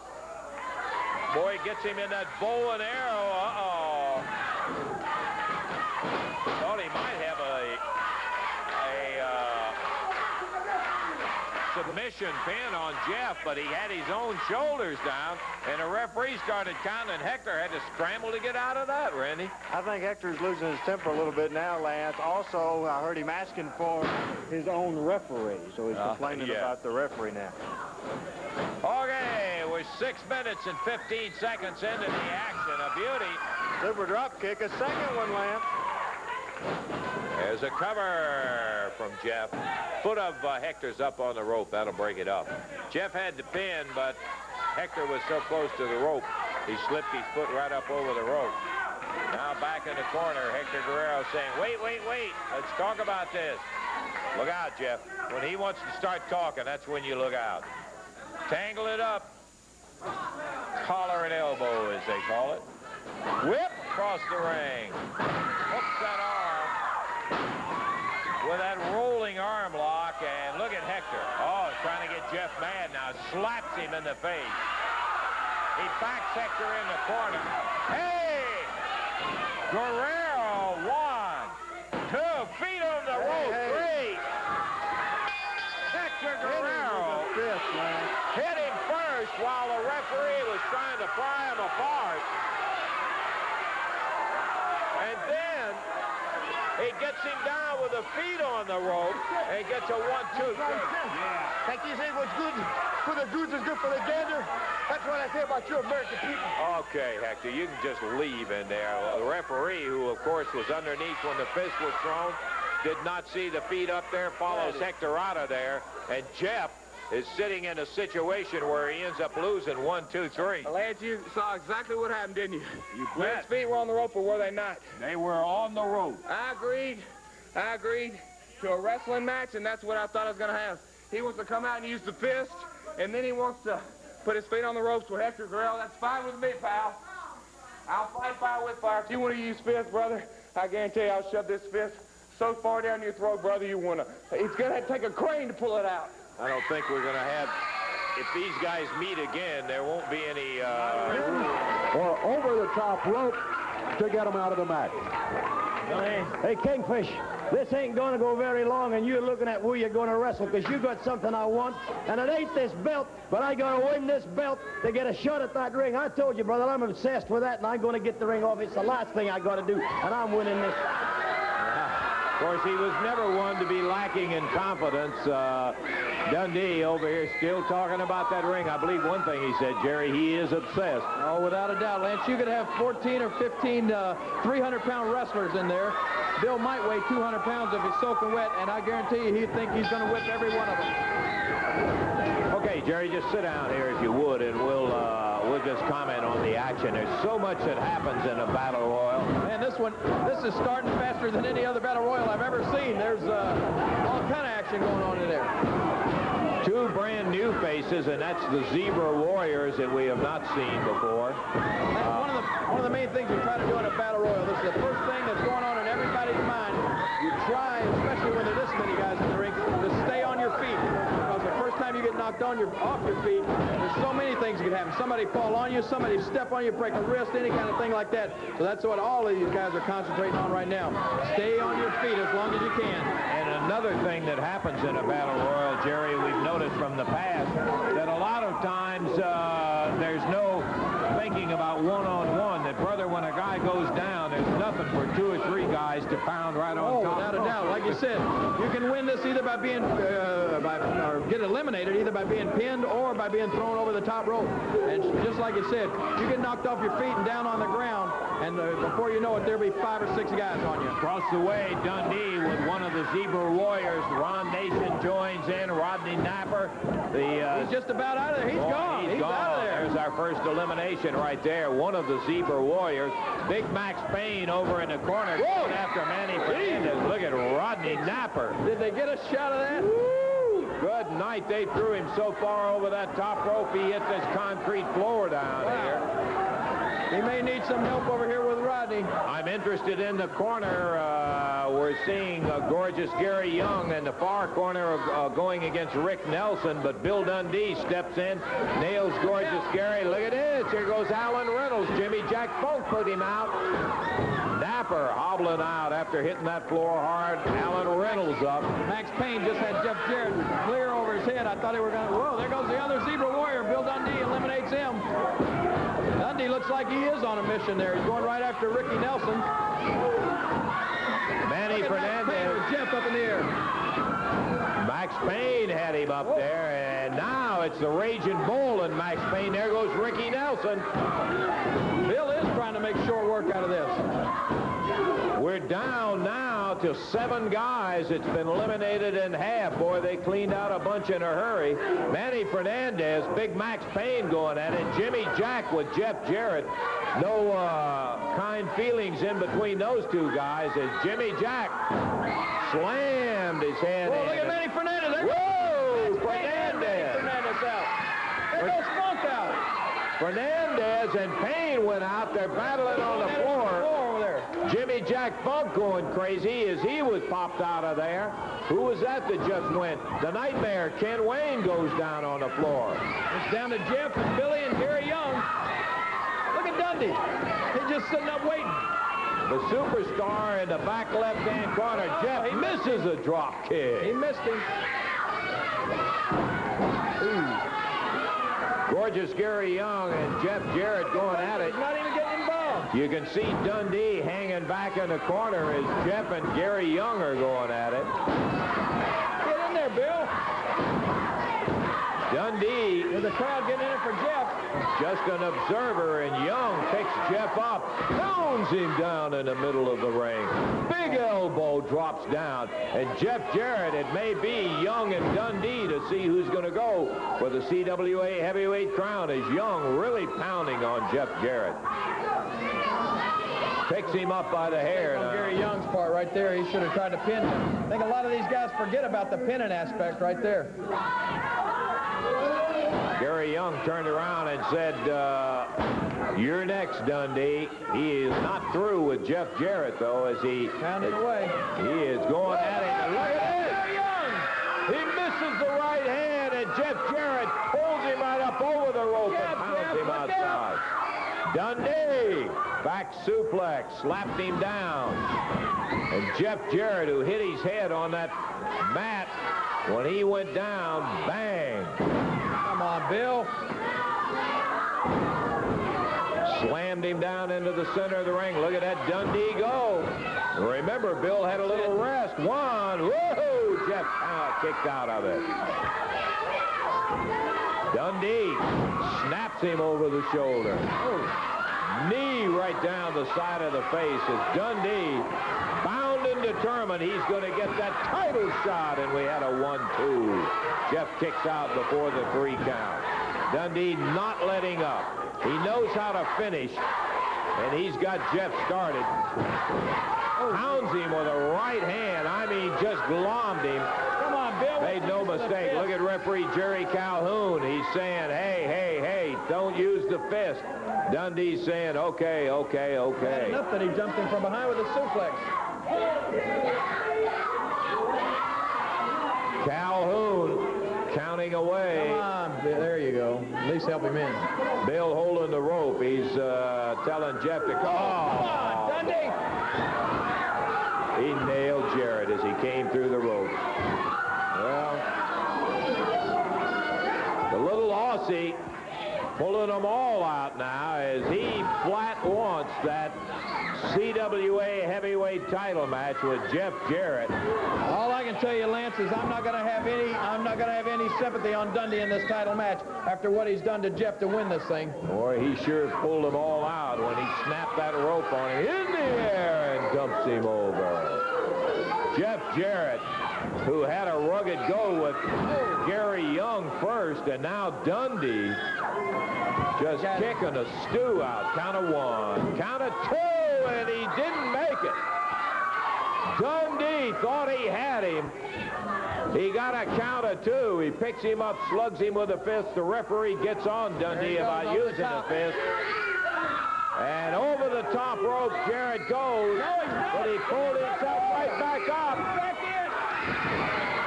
Dundee drop kick from behind as Jarrett hits it over the top rope, and Billy is out on the floor.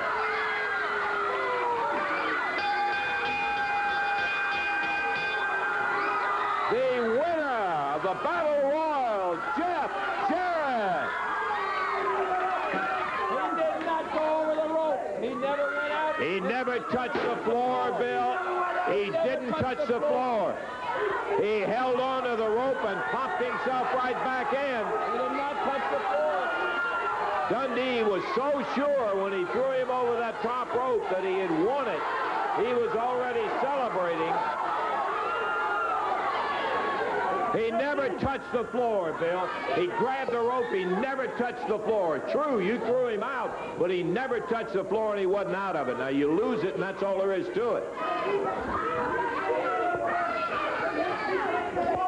He's over talking to the cameraman, trying to tell him, no, he did not touch the floor, and the official winner of the Battle Royal. Okay, all right, Billy. He just didn't. If you'd have been the winner, he'd have wrestled you, but you didn't win it, Bill. Well, nobody said that Bill was even-tempered. Okay, we got to get on with our action, Bill. You didn't win it. I'm sorry. He didn't touch the floor. He is the official winner of the Battle Royal, and he will wrestle Jerry Lawler for the CWA title. We're going to take time out. Lawler coming over, and look at Jeff Jarrett trying to explain.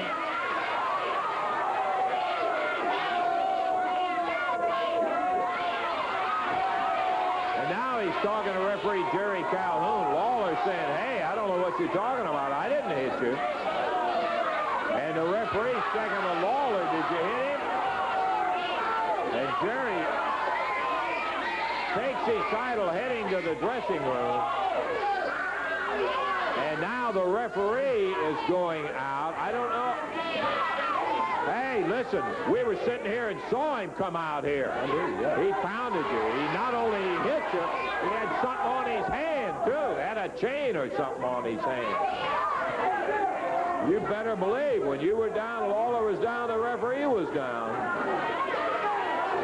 And here comes Jerry Calhoun out with Bill Dundee.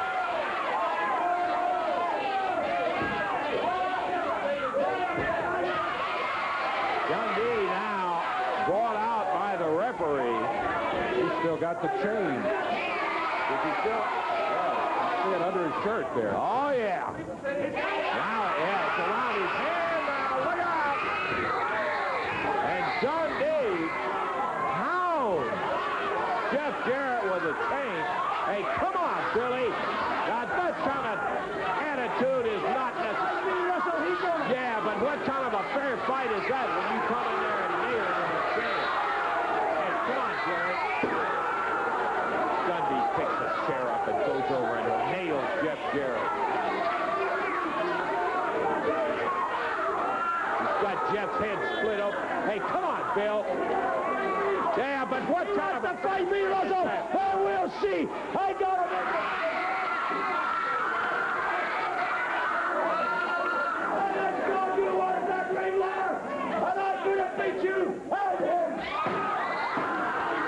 Dundee nails Lawler with a chain.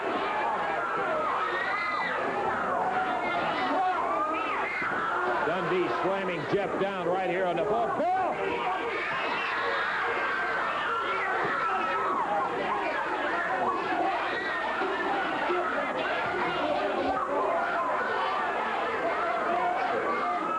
Boy, that's absolutely, I'm telling you one thing. To have a desire to have the title, even the ring, but to pull that kind of a stuff.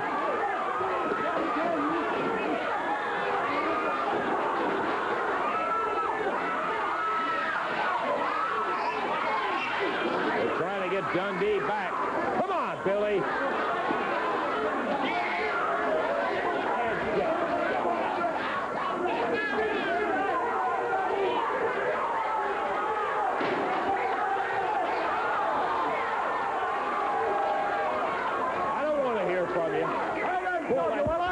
Myself, Russell. I don't need you to interview me. No, him either. I won that battle royal, and you know it. Every day that you saw it too. Come on, let him go. Come on, turn him loose. Come on. I got you in here, punk. I'll get you out of this business. Come on.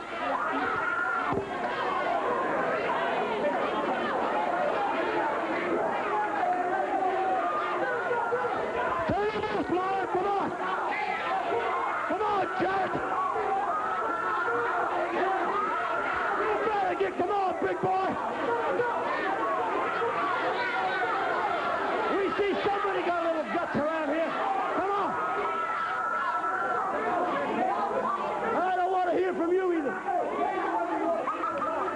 Jeff Jarrett said he was not going to be your partner. He wants a match with you. Now, if you got any guts, you sign the match, and I'll put it on the card. Well, you just go back and you tell that boy he got it, because I don't want no boy for a partner. I want a man like me. You're going to have to wrestle. Add that match to the card. Oh, well, gotta use it. Judge one day. Yeah, well, listen, I'll tell you one thing. You didn't win the Battle Royal. You I did. I threw him over the top. You threw him over the top and he hit the Take the ring Then off you pick up Lawrence, a too. chair and start swinging at him with a chair. Dundee. Add that match to the card. It'll be Jeff Jarrett versus Bill Dundee.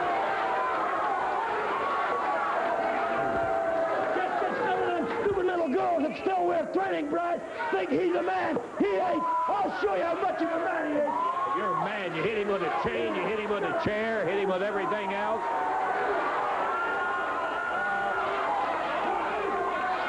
Boy, I'll tell you one thing about Bill Dundee that's predictable, and that is that he is unpredictable. But Billy has such a temper. He just... And the son of a gun, when he gets his mind set on something, he'll do it. Hey, come on, Bill, just get on out of here. Dave Brown, Lance Russell bringing you the commentary on the CWA action for the day. Downtown. We're getting ready to see Phil Hickerson, my daddy, and Cactus Jack. And Lance, I want you right now to tell everybody what my real name is, because you ain't been getting it right now. Tell them right now. I'm telling you to do it for me. Now do it. Okay, Bruno. This is Downtown Bruno Hickerson that's sitting next to me. That's right, Downtown Bruno Hickerson. I've never gotten official clearance from Phil Hickerson on that. Yes, Jarrett! Brickhouse Brown.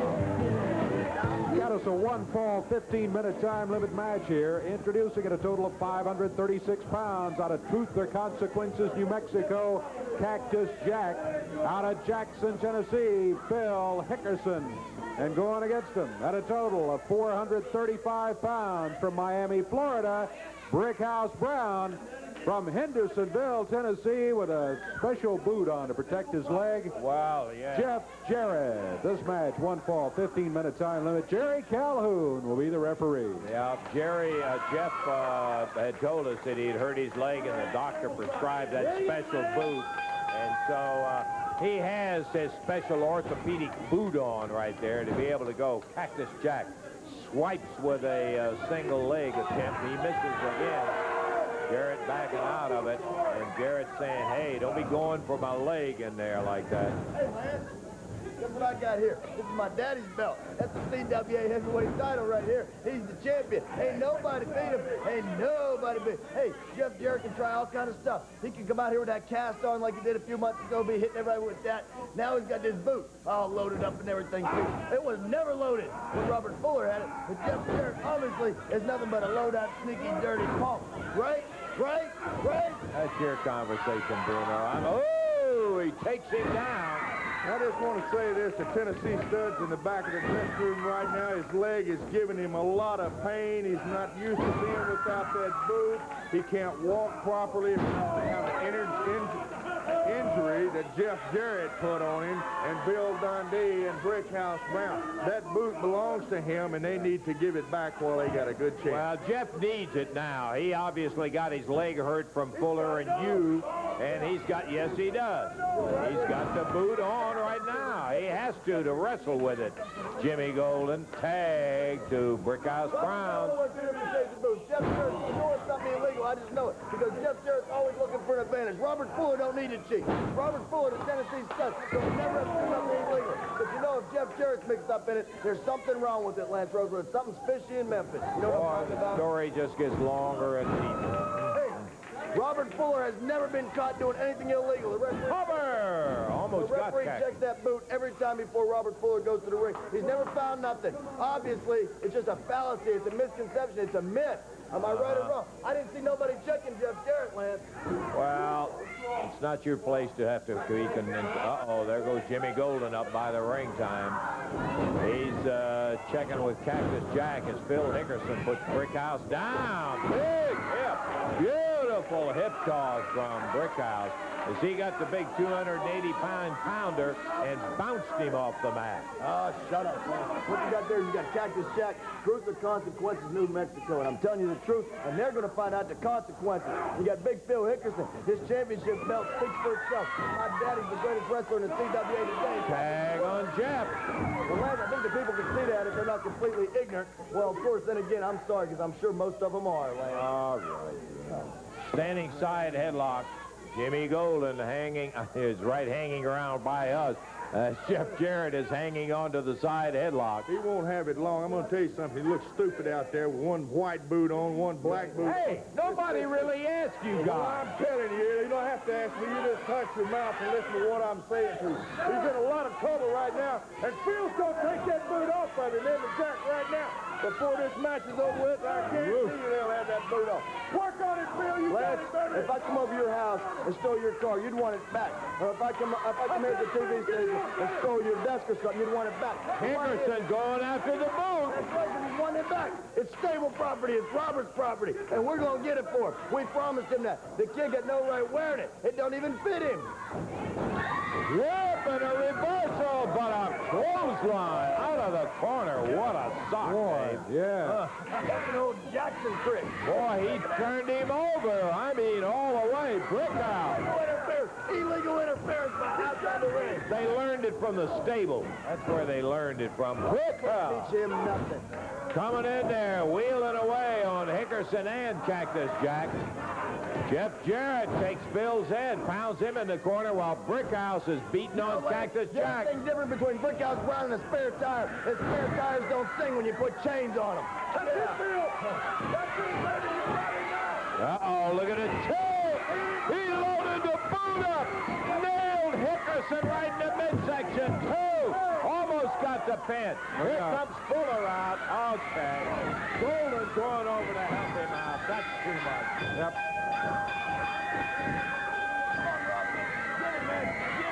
Get it, that's it.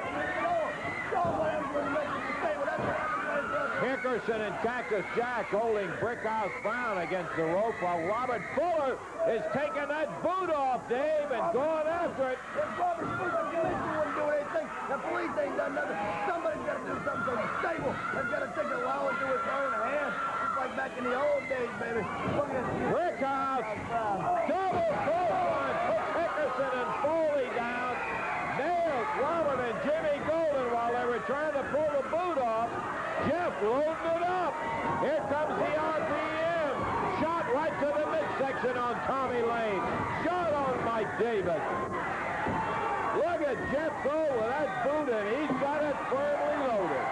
Oh, whoa! Jeff and Brickhouse have just run 5 of them out of the ring. Well, Jeff and Brickhouse in the boot, I guess we'd have to say. 5 of the stud stable run out of the ring by Jeff and Brickhouse, and look at Fuller. He's still steaming. Golden saying, hey, forget about it for right now. Fuller is incensed as he's being pulled back by Jimmy Golden, and Brickhouse unloaded when he hit him with that double clothesline and got over there to Fuller and Golden. We're going to take time out. Be back with more Big CWA title in his hand. He tosses it to referee Jerry Calhoun, and the belt is at stake. Yeah, let's see how tough he is, Dutch says. Well, Dutch, I think you're going to find he's pretty doggone tough. Jerry Calhoun says, ring the bell. Jeff Jarrett going after Mantell. Mantell hit him with a fist. Jarrett comes back with a right hand of his own. Mantell out of the ring. 15 seconds into the action, and Jarrett has run him out of the ring, and Dutch is unhappy about it. Mantell was out here earlier. And after a bit of a disagreement with Jeff, if he joined us late, he challenged him to a title match right here today. Jeff naturally took him up on it, and again, Jeff Jarrett has run Mantell out of the ring. Not only has he been run out of the ring, the referee's warning Mantell about using the doubled-up fist. Mantell, Steve, he's been in a nasty mood most of the day. Some would say a lot longer than that. Tell who the crowd's behind. Go, Jeff, go. 1 minute into the action. Headlock by Jeff Jarrett. Dutch Mantell stopped in his tracks in the middle of the ring. He backed Jeff onto the ropes. He's trying to send him into the ropes across the way, but Jeff, again, blocks him. Hair pulling, says Dutch Mantell. No, says the crowd. There's hair pulling, all right, but it's Dutch Mantell who yanked a handful of Jeff's hair, fired him into the rope. Body slammed him coming off of there. Mantell got a drop with the elbow, but Jarrett has moved in a good drop kick by Jeff Jarrett. We're coming up on the 2-minute mark. Championship match. Jeff Jarrett trying to take the CWA title from Dutch Mantell.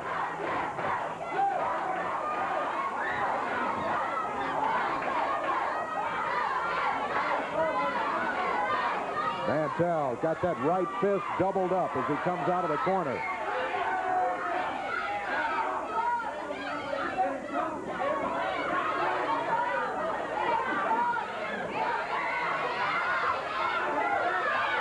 Mantell went to the tights. Referee checked his hand up in there. I think the crowd suspected a chain or something. Dutch backs Jeff into the ropes. Referee wants him out of the corner. Big forearm by Mantell and another one across the chest. He grabs Jeff by the left arm and whips him into the ropes across the way. Jeff takes him down, then drop kicks him to put him back on the mat, and once again, Dutch Mantell leaves the ring. He's down on the floor. Referee has counted 5, a 10 count, and it's over. But at the count of 7, just before 8, Mantell is in the ring, extends a hand. How about a handshake? Don't do it, Jeff.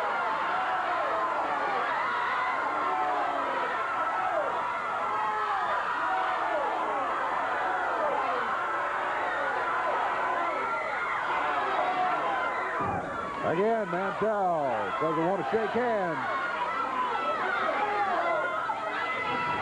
Yeah, having none of that. He knows this guy, believe me. Jeff with a headlock. Hair pulling by Mantell. Jeff yanked back to the ropes, fired across the ring. Dutch pulled that knee up, hit him in the midsection.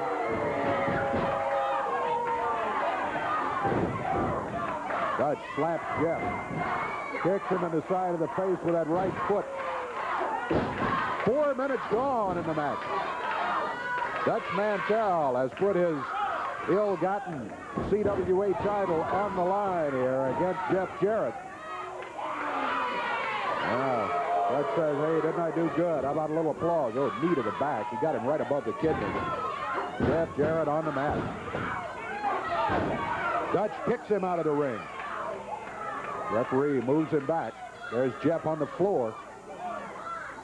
Been a rough couple of minutes here for Jeff after being totally in control in the early part of the match. There's Mantell out of the ring, down on the floor, grabs Jeff by the hair. Runs his head into the ring post. We're very close to 5 minutes in the match. Dutch Mantell grabbing Jeff. Slams him into the chair, folding metal chair over here in the corner. Jerry Calhoun trying to get him back in the ring. Now finally, Dutch rolls back up into the ring. There's Jeff still on the floor. Now the referee is starting the count on Jeff. Counts at 4.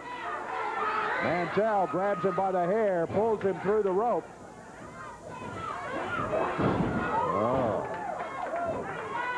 Clothesline. And a cover. 1, 2. Might be it. No, Jeff kicks out. At the count of 2.5, Jeff Jarrett kicks out. He's still alive. Still in the hunt for the championship belt. Snap suplex by Dutch. Mantell covers. 1, 2. Again, Jeff Jarrett kicks out of it. Mantell around behind, abdominal stretch. He puts it on him. Mantell's using the rope for extra leverage. You can't do that. Referee comes around to check.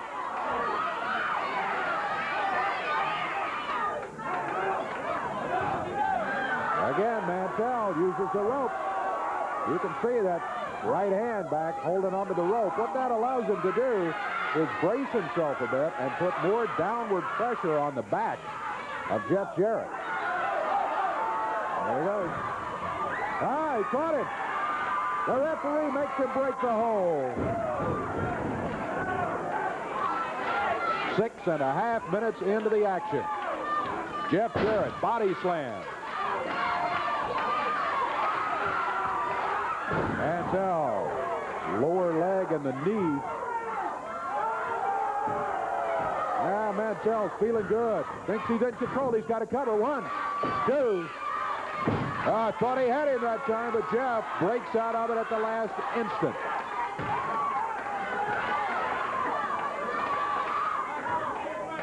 Mantell's got Jeff's arm wrapped around that rope. Out of the corner. Jeff fired into the turnbuckle.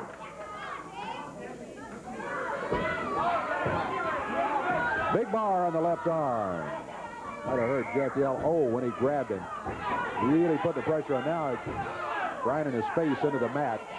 Referee, that's not allowed. The referee called for a break. Mantell did break it quickly, but right back on that bar.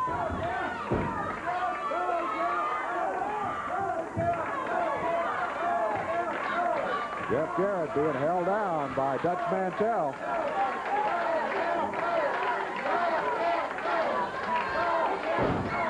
Eight minutes gone. 8 minutes have passed in this match. And by the way, it's a special TV time limit. We'll wrestle as long as there's time remaining here.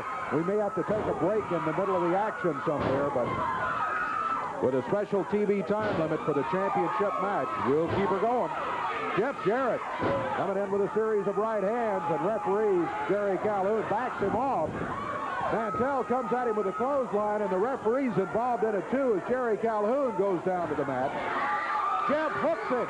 He's got him down, but the referee can't count. Referee didn't see it. Jerry Calhoun still down. Oh, now look out. Mantell with a bullwhip. Mantell with shoe baby. Jeff goes out of the ring, down on the floor. And Mantell takes a moment to put the bullwhip back in the corner.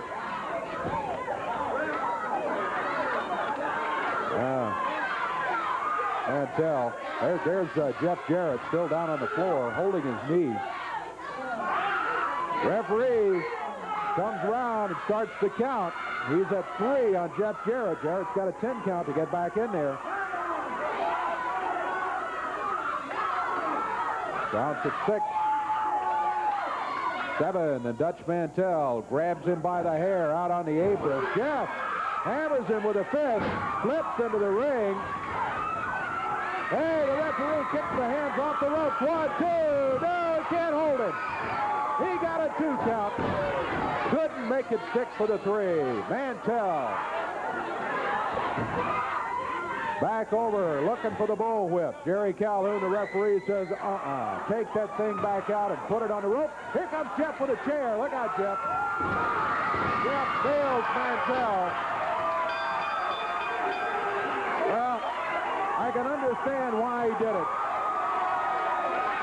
But that chair just cost Jeff, perhaps, the CWA title, as he has just been disqualified by referee, Jerry.